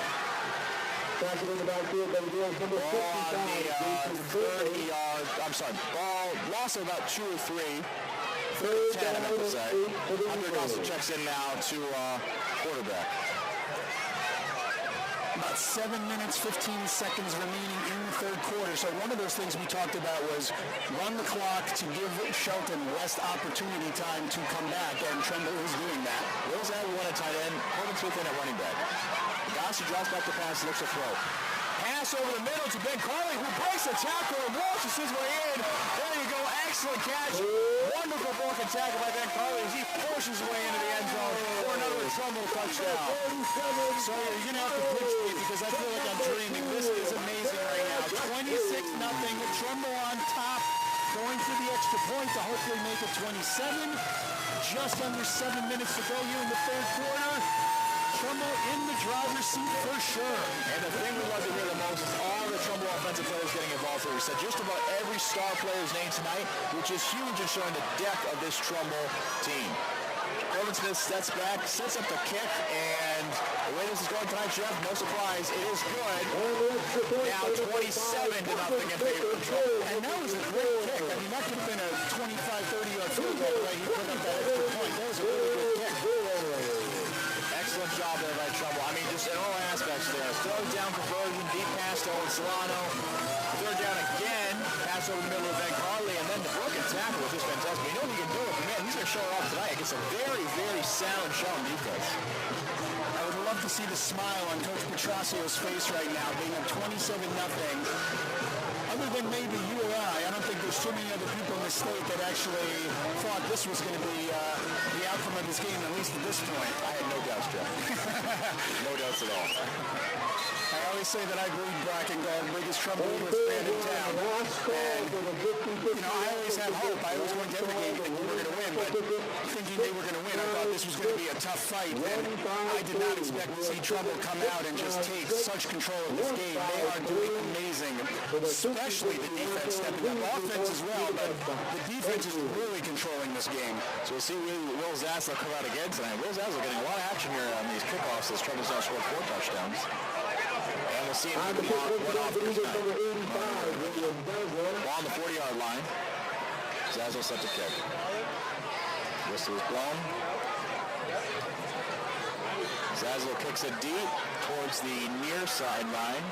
Fielded by the Shelton returner as he runs up towards the middle of the field, cuts to the far sideline, looking for some space, finds somebody, is then tackled, almost finds a crease, eliminated brought down by number 16 of Trumbull, that is Warren Bill. He had some good blocks when he first got the ball that allowed him to come out a good extra 10, 15 yards, and then the defenders got there and bring it down. The Shelton returner kept fighting to pick up a few extra yards on that. So Trumbull's defensive step on the field now. Last defensive stand ended in a Corbin Smith rip away from the Shell receiver down the sideline, which led to another Trumbull touchdown. How he got the ball is still beyond me. So 2 receivers on the near side, 1 before. Quarterback for Shelton is in shotgun. Quarterback hands the ball off the middle, and again, nothing much going there as the Trumbull D-line stands strong. Gain of maybe 2. I know every game is a different game, but what do you think this says for Trumbull that they're in control over Shelton? Beat Greenwich. What do you think this says when Trumbull faces the Cardinals in a few games? Well, I think we're trying to see the dangers of Trumbull here when they get all the pieces together, eliminating the mistakes, getting the ball in the right players' hands, and then the defense, when they play with the aggression they've been showing tonight, really tough to stop. And, they got to come with a lot of confidence here as they head into Greenwich 2 weeks from now. Quarterback for Shelton on the far hash, gets the ball, hands it off up the middle again. Breaking tackles, gains another 3 or so. About 4. We've been saying for the last couple of weeks, consistency has been part of the issue for Trumbull. I would say the defense is playing consistently very well tonight, and that is the key right there in control. And these linebackers have been flying to the ball. I can't speak highly enough of Matt Devlin, number 8, Jordan Black, and Jay Peterson, number 32 and 9, as they've just been all over the field tonight. So 2 receivers on the near side, 1 to the far, quarterback in shotgun.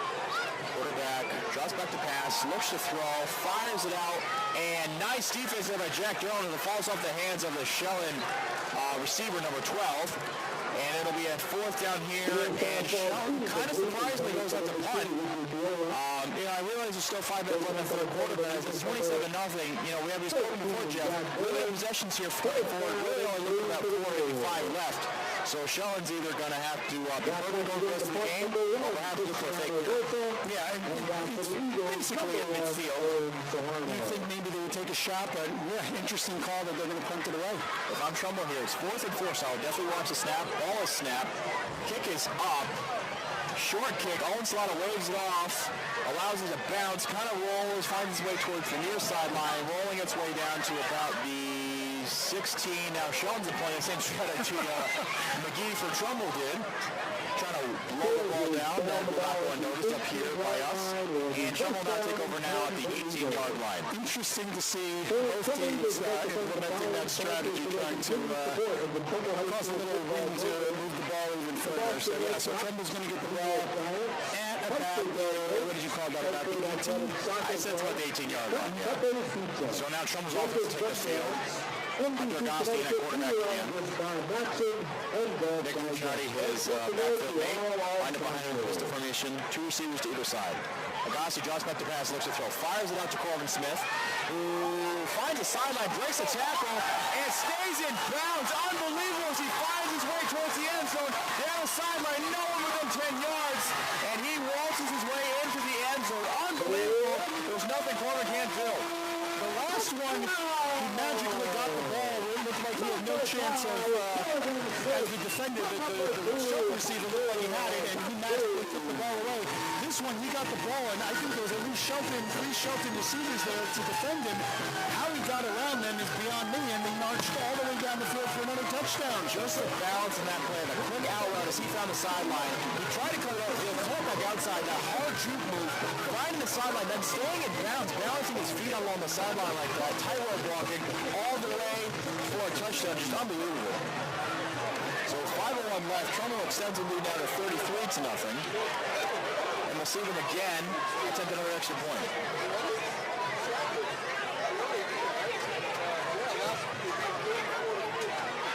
So we'll wait for the snap, kick is up, kick is high, and good as Corbin nails it again. We're going to take a quick break up that. Hillcrest Middle School, and we're listening to... And for today's STEM tip, okay, you know recycling is important. No one wants plastic in the ocean. Here's a cool way to repurpose a plastic bottle. Build an awesome terrarium. Cut a large plastic bottle in half and fill the base with sand, pebbles, potting soil, and your favorite plant. I chose an African violet. Put the top of the bottle over the base and place it in the sun. The plant will grow sealed in its own ecosystem. Fun, right? Learn more at She Can STEM. A message from the Ad Council.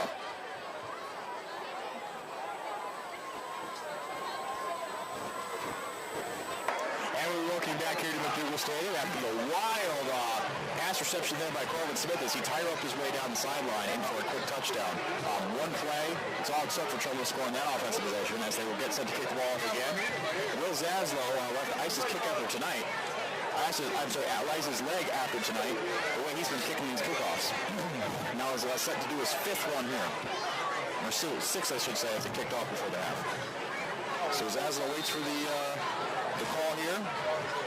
Whistle is blown as the smoke billows from the cannon. Kick is up. Goes to about the 20-yard line. Fielded by the Shelton Turner as he looks for a lane. Can't seem to find one. Jake Pearson makes a go at him. Then he's tackled now. Led by number 49 of Trumbull. That's A.J. Wright, sophomore. And Trumbull now's defense will come back on the field. With 4:46 left in the first half. Second half, I should say. Several of the kickoffs by Trumbull to Shelton have been very similar, where the Turners will get free for the first one or two guys that seems to be coming in close on him, and then he just meets the defender that just brings him down, or some of the other guys just come in and swarm to stop him. Well, that just shows a pursuit there by Trumbull. That's the way they've been playing tonight. 11 hats fly to the ball every time. So now Shelton comes into a heavy formation here, similar to what we run now when Corbin Smith is in, with a wing back, a tailback, and 2 tight ends. Similar to very similar to a wing T. Double tight wing T. And we're going to get a timeout here. Looks like by Shelton. They may not have liked what they saw there from the Trumbull defense. And to go back to what you were saying earlier, Sawyer, they are down 5 possessions right now, and they'd be lucky if they get that 5th possession with only 4:46 left on the clock. So they need to score on every drive, and they need these drives to be relatively quick. They can't have a 7-minute drive, otherwise it's just not going to happen. You don't call this game out of reach for Shelton yet. However, when you get to this point in the game, you almost start to wonder if they're trying to practice for next week. So, they didn't employ much of their wingsy offensive tonight. We're wondering now, maybe that's not what they're doing here now, allowing themselves to get some extra work in as they prepare for next week.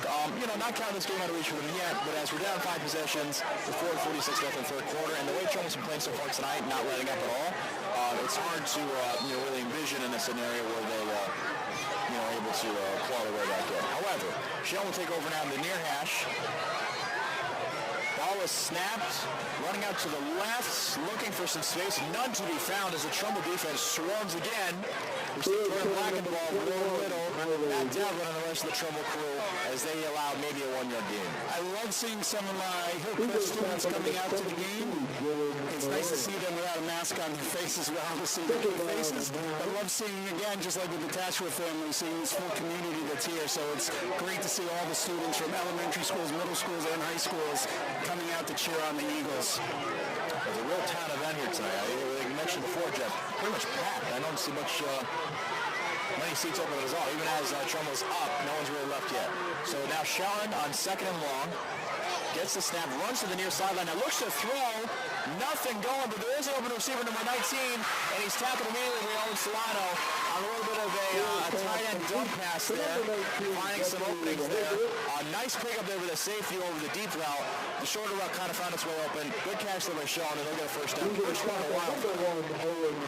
Yeah, that's not the first time that they caught one of the Trumbull defenders, I don't want to say sleeping, but they caught them wide open. It has only happened a few times, though, but it has happened on more than one occasion, but it hasn't happened in a while. So Trumbull needs to tighten up with the remainder of this drive. So 1st and 10 ball now on the 46-yard line of Trumbull. Shelton hands the ball off, runs up to the far side, finds an opening, and it's off to the races now. Can he get caught? Jake Peterson was chasing him. Owen Solano finally catches him, pushes out of bounds, and Shelton now finds themselves at about the Trumbull 10-yard line in the red zone here. That might be the little bit that Shelton needed to try to get themselves moving, but let's hope the Trumbull defense can step up and keep them out of the end zone. So good job there by Owen and Jake Peterson chasing him down, not allowing a touchdown. However, with that, Shelton's now in the red zone. It looks like he got pushed up farther than I thought, so he's really down to the 19-yard line, not the 13 like I anticipated. At the 16-yard line there. So we'll mark that down as a 29-yard gain. Shelton now runs to the near side line, up the middle, and tackled by the ankles by number 8. But to get helped over the top by number 1, Owen Solano. They beat Matt Devlin there. And it'll be 2nd about 5. So 5-yard gain brings it down to about the 11-yard line. Clock just ticked past the 3-minute mark in the third quarter. Nice to see Trumbull get a shutout here too, so I'd like to see him stop him. 2nd and 5, same formation. Quarterback gets the snap, runs to his left this time, looking for some space. Can't find it as he pushed to the sideline. I gotta say, Jordan Black was an excellent defensive play there. While he didn't make the tackle, he took on 2 lead blocks, taking them both out, allowing for the other Trumbull defenders to find their way over to the ball carrier. Looks like again, number 8, Matt Devlin, was there to make the stop. That was the kind of play we saw Ludlow run several times, well, a whole bunch of times last week. And one of the Trumbull defenders, just like you said, went in there and was able to take out the blockers, which allowed the next defenders to take out the runner. So 3rd and about 5 now. They may have lost her, so it could be 3rd and 6. Ball on the Trumbull 14 or 15. Ball is handed off, run now to the near side line, and nothing going. That's Jake Peterson this time leading the tackle. Jake Delfino went on the assist, and it'll now be 4th down. This will be an interesting call for Shelton. I would think they're going to go for it here. A field goal is not going to help them cut down on that lead. So definitely a go-for-it situation here Fourth down and 4 to go for the game. by Shelton. We'll see. Big fourth down here, fourth and about 4. Ball on up the 10-yard line.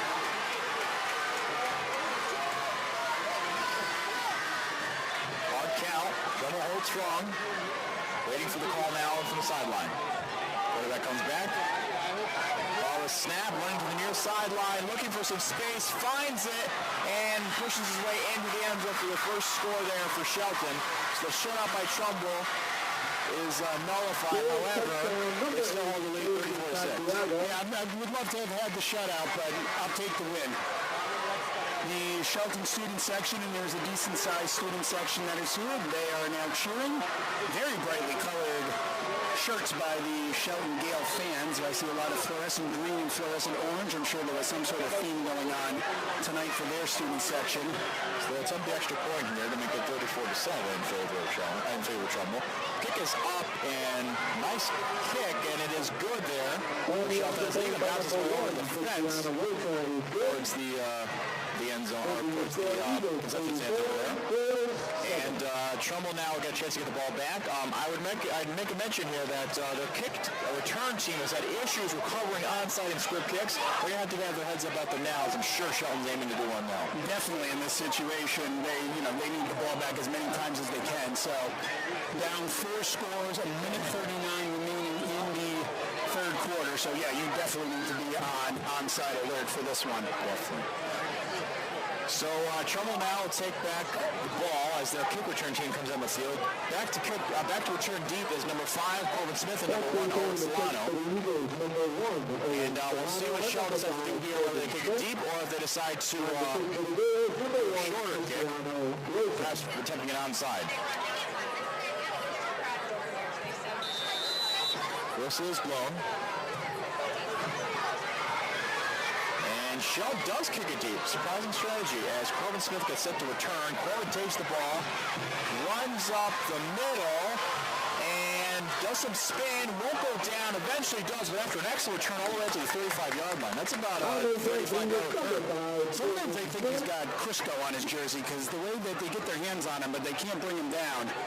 It's like he's greased up as he gets right through that. So pretty good return there for Trumbull. They're going to take over their offensive drive on about their own 35-yard line, trying to add to that lead. I would say if there's one more touchdown, I would say that's pretty much the nail in the coffin. Would you agree with that? I would agree with that as well.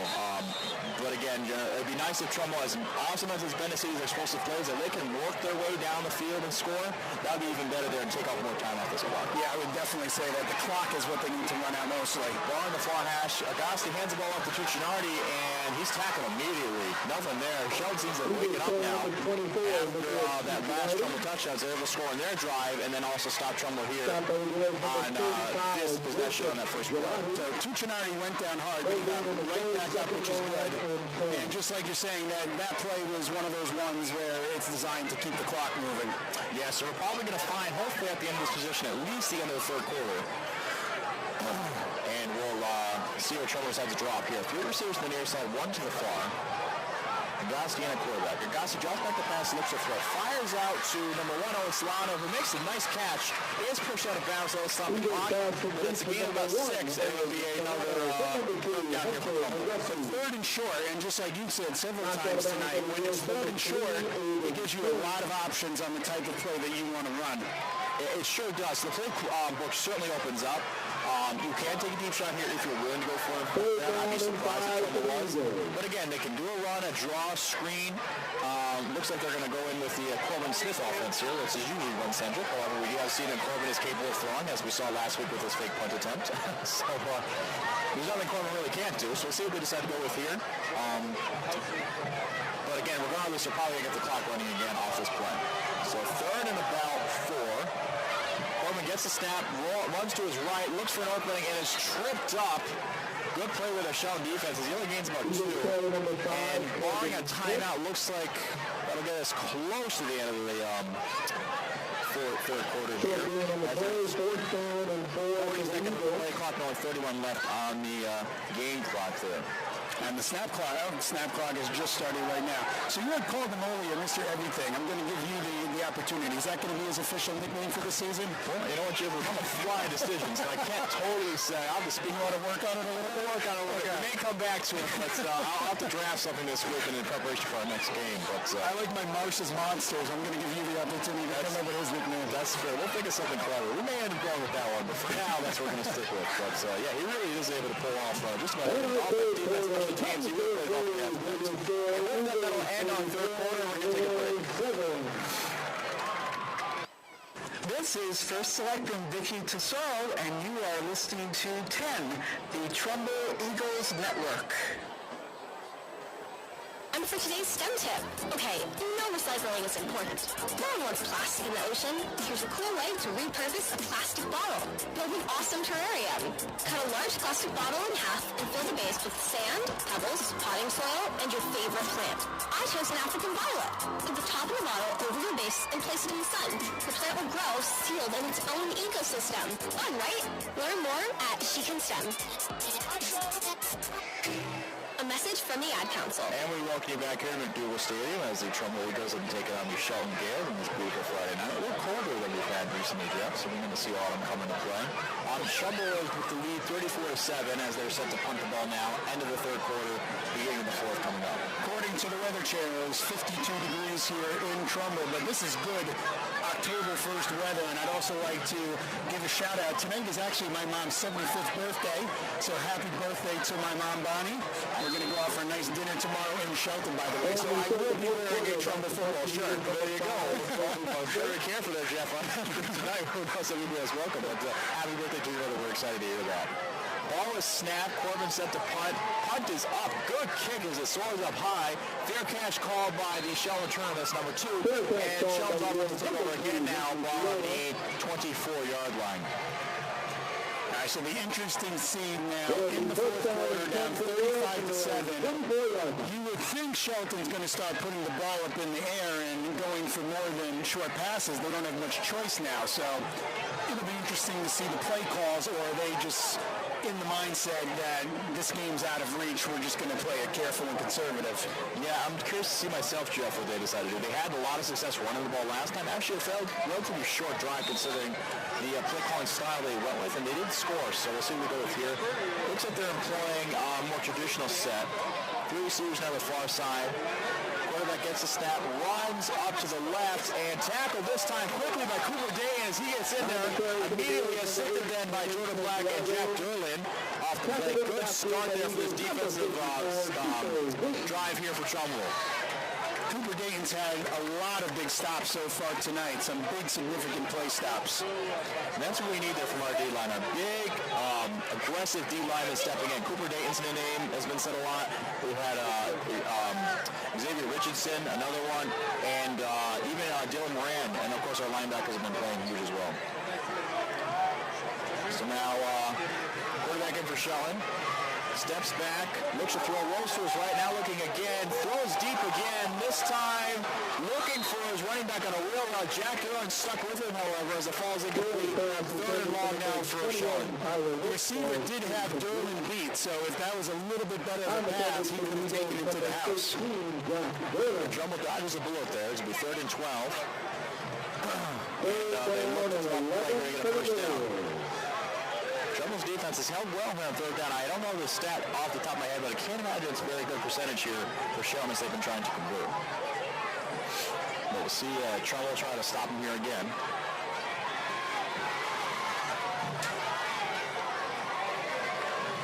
Three receivers to the far side. Ball in the near hash. Quarterback draws back the pass, slips the throw. Fires over the middle. Ball is caught. Looked like it was almost tipped there by number 8. Matt Devlin, he had his hand up, but the ball finds its way through. In for a completion. It'll be a Shelton first down. Big conversion there for them. Yeah, as the ball was in the air and the hand went up, it looked like he was going to be able to deflect it, but clearly he did not. So Shelton moves the ball to their own 41. We are at 10 minutes and 50 seconds in the fourth quarter. Again, Jeff Oldham and Sawyer Nicholas on the Trumbull Eagle Network and TCTV. So we'll see now The quarterback gets a snap, hands the ball off up the middle. It's number 21 and tackled hard immediately. That was number 72, Dylan Moran. A flag is thrown. We'll see what the flag is. The best way to describe that is picture somebody running full speed straight into a brick wall. That's basically what happened. But let's see if the flag is on the tackle, or it could be on the hold. We will see. Waiting for the signal.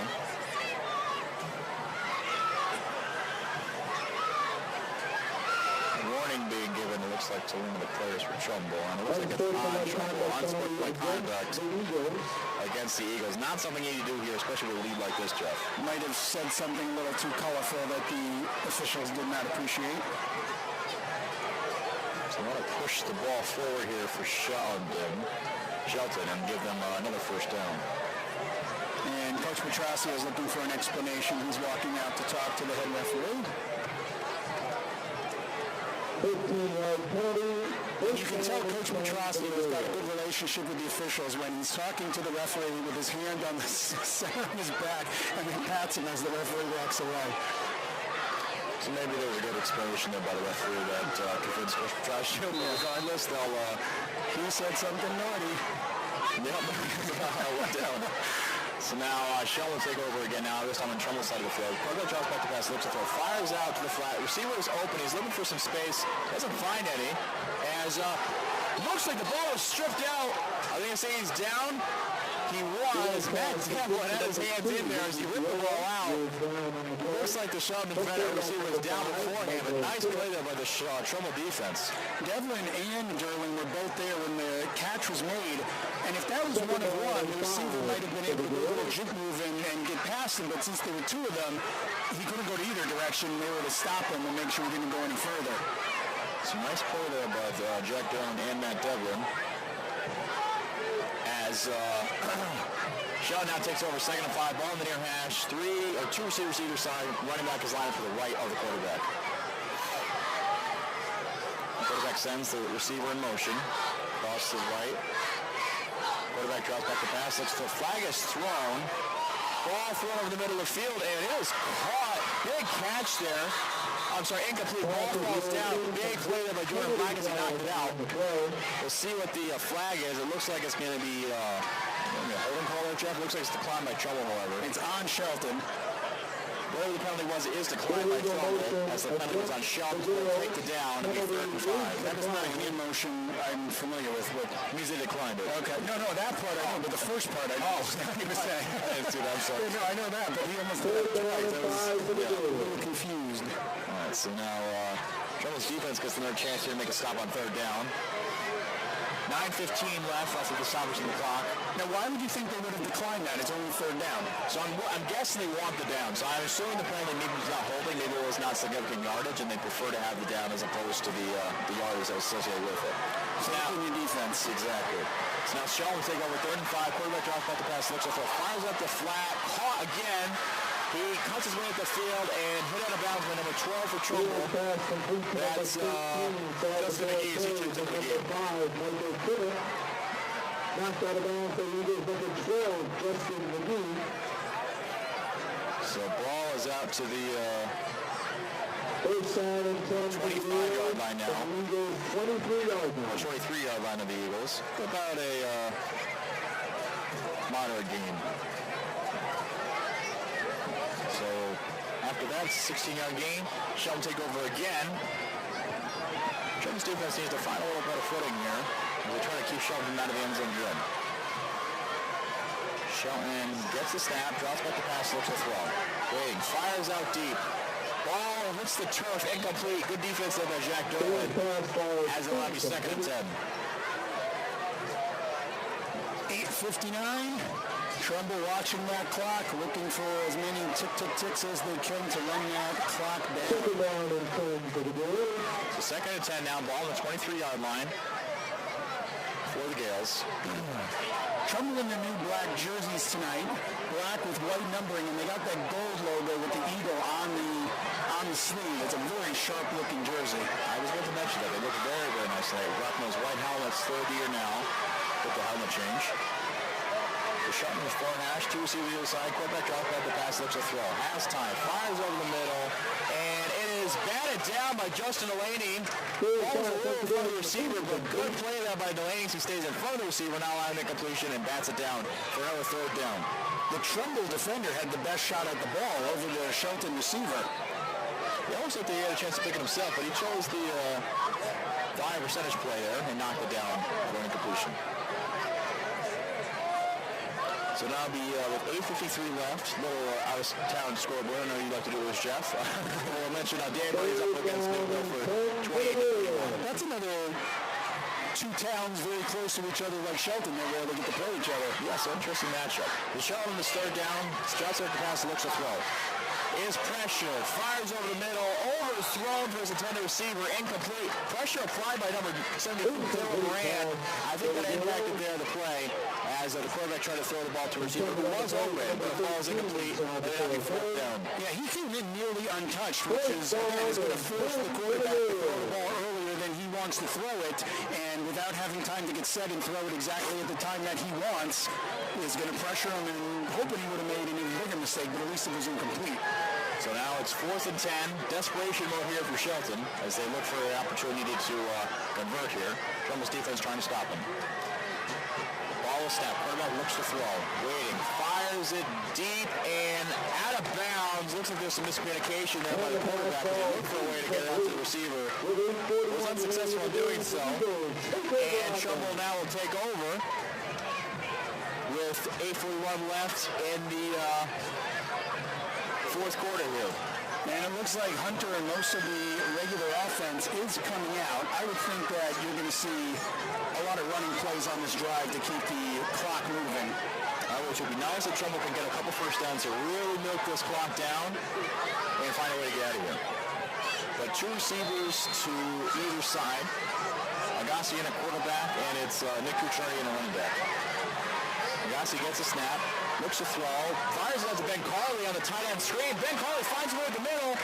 One defender away from breaking it loose. Tackled by the ankles. Nice match, though, as he gets to the 5 yards. So much for the running place. We've got to find that their short passing has in many ways worked as their run game. Yes, it does, because it's a high probability of catching the ball and it keeps the clock moving. So not a bad play there by Trumbull. Ben Carley getting involved again. He had a big touchdown before. Is that quarterback at the quarterback position? Looks like Hunter's coming back. Might be. Corbin's back in a receiver, so it'll be two receivers either side. I'm sorry, two receivers on the far side. Ben Carley and a wing back. We have Agassi and a quarterback. Onside and lone receiver. Agassi drops, hands the ball to Cucciari. He finds the edge, looking for a space. Stays on his feet. Gains a couple. See how close he gets. He might have picked up the first down there. Not quite so sure. We'll have to wait to see the spot on the ball. It'll be close, and they're going to give it a first down here. So first down there by Trumbull. Gain of about 5. So that is big. Another set it down to keep the clock ticking. Under 7.5 minutes to go. So first and 5 now. First and 10, I should say. Gain of about 5. Ball in the near hash. 7:18 left in the fourth quarter. Two receivers to either side. Agassi at quarterback. Two trying to line up behind him. Agassi gets a snap, looks to throw. Fires it deep for Justin Delaney. He has the catch. He's down the sideline. Recovered by the shot. Defendants is able to bring him down. But huge play there as he made a move on the shot. Cornerback found separation. Another huge play there for the Trumbull offense. So I'll take a 50-yard pass. That works for me, too. We're talking about number the clock. Boys like, no, the clock. What are you talking about? Let it go deep. And he sure does. And he connects with Justin Delaney there on that big play. I still think the game ball for the run of the night was Coach Moore after the interception when he got to run all the way across to the other side of the field to get into position. Looks like we got a couple Tashua School Tigers right in front of us now, excited watching the Eagles. Ball on the 23-yard line now for Trumbull. For Shelton, I should say, for Trumbull. Big play there.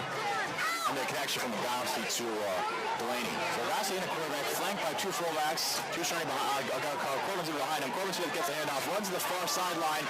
Big stiff arm as he gets pushed to the ground. He does not go down. Be a 9-yard gain.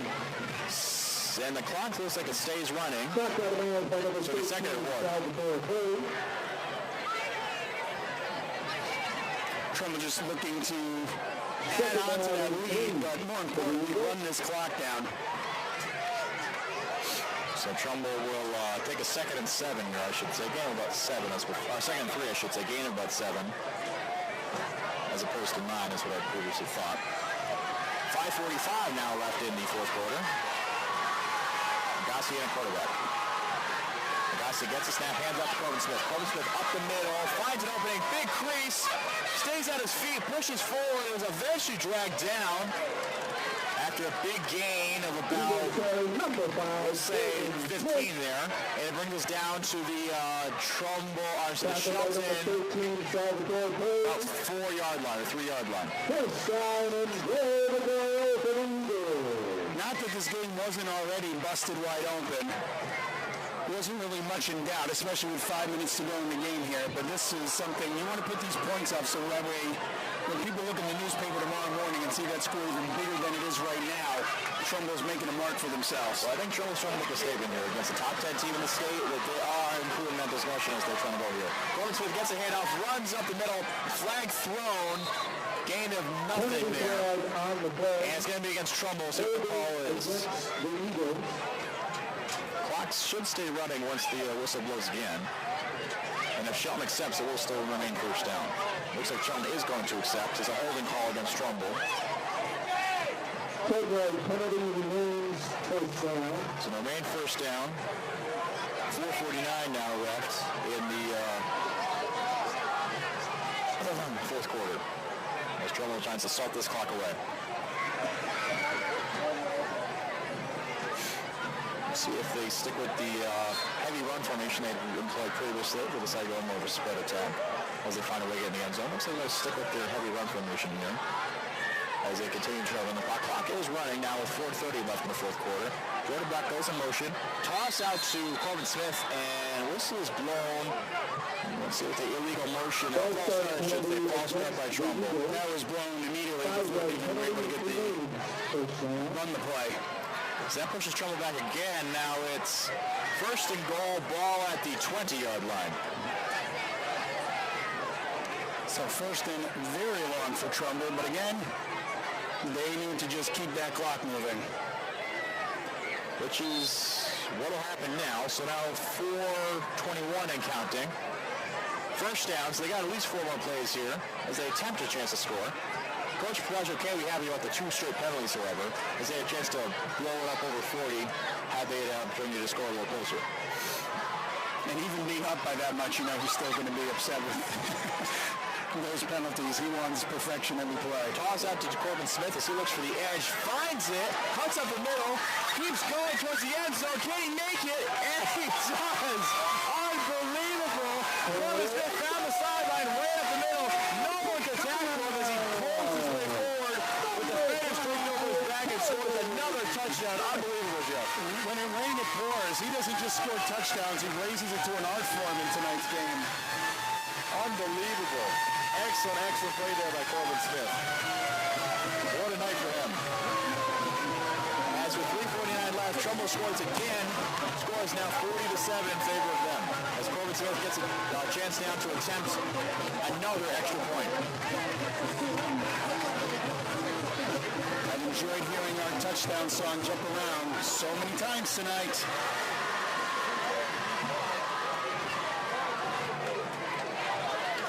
Snap is down, kick is up, and he just absolutely drains it. Another extra point, which is good. Brings the score down to 41-7 in favor of Trumbull. And just to speak of Corbin again, Jeff, so a little bit out of my life, I like to work out. I go to the gym.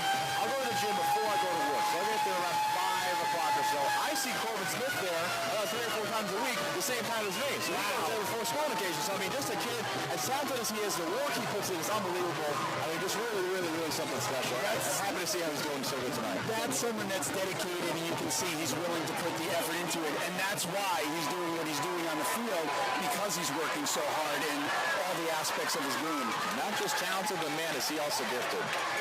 Do you think this is the point of the game where we start seeing some of the underclassmen and some of the JV kids getting a chance to come on the field with only 3:49 left? I'll be curious to say, usually the method here is that you start to play in your seniors who don't get as much play time.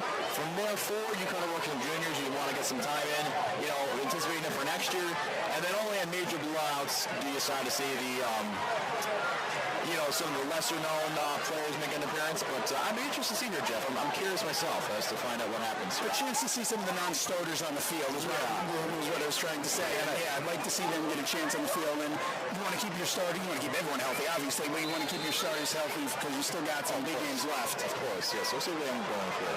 So Will Zaza now with the kickoff. A little bit of a deeper kick down to the 20-yard line, looking for attempts.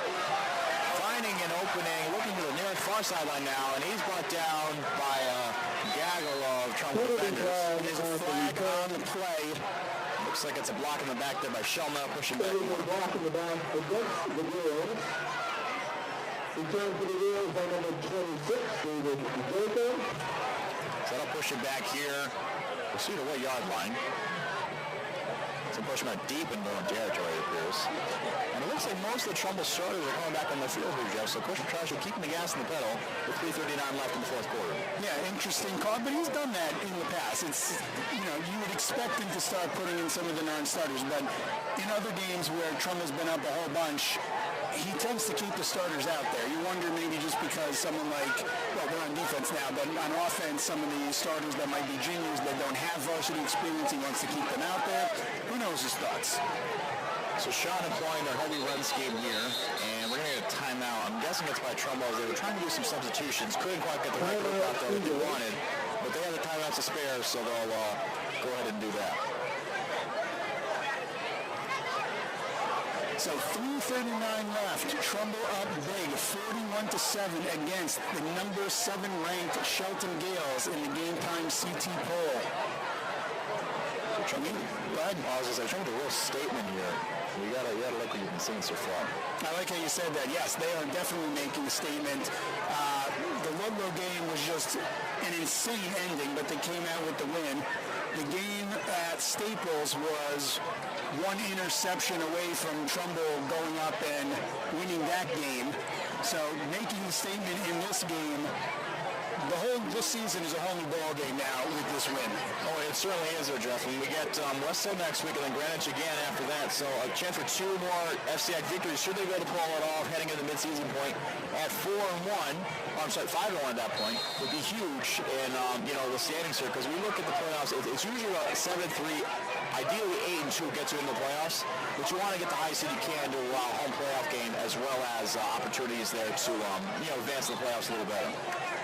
Number 21, so Shelton took the ball, quick run up to the right side to about the hash marks. Number 47. And it looks like they're playing to run out the clock as well. Second down. Some teams just know when they're being. Yeah, it's one of them. And same idea. They don't want to get players hurt. Well, exactly true. So now with 3:08 and the clock running, we're down to Shelton at 2nd and 8. Shelton gets the snap, runs up the middle, looking for some space. Nothing to be had there as number 54, Cooper Dayton, says no to that play and stops it dead in the tracks. Under 3 minutes to go. Stop at the ball, number 54, Cooper Dayton. And the Gales are not in any hurry to get this ball started. Sort of just like you were saying, they've gotten to the point where they realize this game is out of reach and just running the clock. Yeah, hard to know when the Shelton's last loss at this level was, because like we said, a very, very successful program, and so far this year, like we said, ranked number 7, they're 3-0 coming into the day. So we'll see what they run here now. Ball in the middle of the field. Quarterback gets the snap, runs to the near sideline, and really nothing going there again as Trumbull's defense just swarmed on him. Number 21, Tyler. I can tell who led the tackling group, but I have to imagine it was number 32, Jake Peterson, as he was the last one to get up. Stop by the Eagles, number 70, Lucas. So 4th down, it looks like the punt team is coming on for Shelton. 4th down for the Eagles. The return team is coming on for Trumbull. So we 4th and 5. And we'll see, this time Owen Solano got a crack at it on the kick return. Punt return, I should say. He's making his way back by the new painted gold tee on the 50-yard line, something we've never had here in Trumbull. We've had artificial turf for a good 15, 20 years. This is the first time we've had a gold tee there. So punt is up, deep kick. Solano's waving it off, allowing it to bound towards the Trumbull sideline, and it kind of falls its way down to the Trumbull 47-yard line. And you're right there, Jim. That penalty, I got to admit, it looks pretty good. If I can't recall correctly, the other turf field we have here at Trumbull, which the soccer team plays at most often, does have a tee. You are correct. They do have the tee on that one. This one does as well now. So we're showing some more Trumbull pride here at McDougal Stadium. We got to get in the end zones now. We got to get Trumbull on one end zone, Eagles on the other. I'm wishful thinking there, Jeff. It took us a while to get the tee. You might want to take it while you're ahead. But yes, that'd be an awesome idea too. But we got the tee in the center of the field. We got snap clocks on either end. And part of the deal with the snap clocks was, one, it makes our Trumbull games fabulous too, but Trumbull having full-size bleachers on both the home and road side, having plenty of parking, the state loves to come here for state playoff games, and now having the snap clock, I wouldn't say assures you, but it raises your chances of getting a state championship game even higher than it already was, makes it even more appealing coming to McDougal Stadium.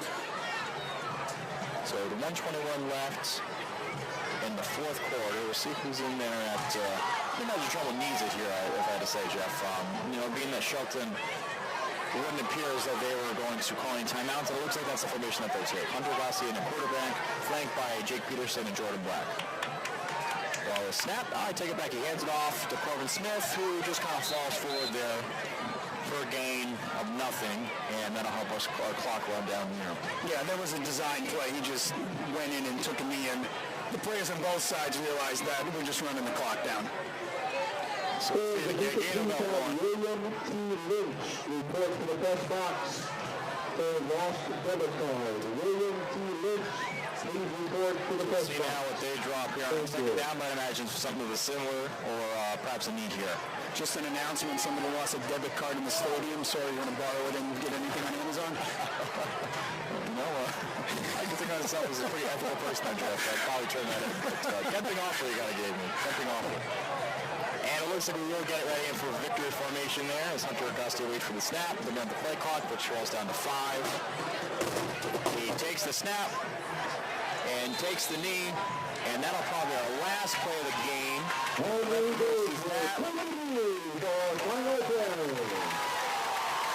And that'll end the game there. So your final score, 41 Trumbull, 7 Shelton. For me, the biggest part of this game, in one of the episodes of Exodus Petrasio's or Coach's Show before the game, I think it was actually the West Hill game that never got played, so we never aired that.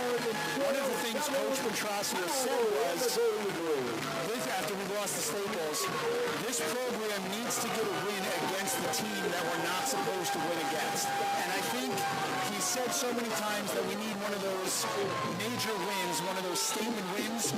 I think he finally got it tonight. Yeah, it's funny you mention that, Jeff, because off the air we were talking about how Trumbull sometimes seems to lack that kind of spunk that you need to beat these top teams. And I think a lot of it comes with confidence, too, because like you said, we oftentimes beat the teams we're supposed to beat, and we're kind of 50-50 with the ones that are in the middle of the pack.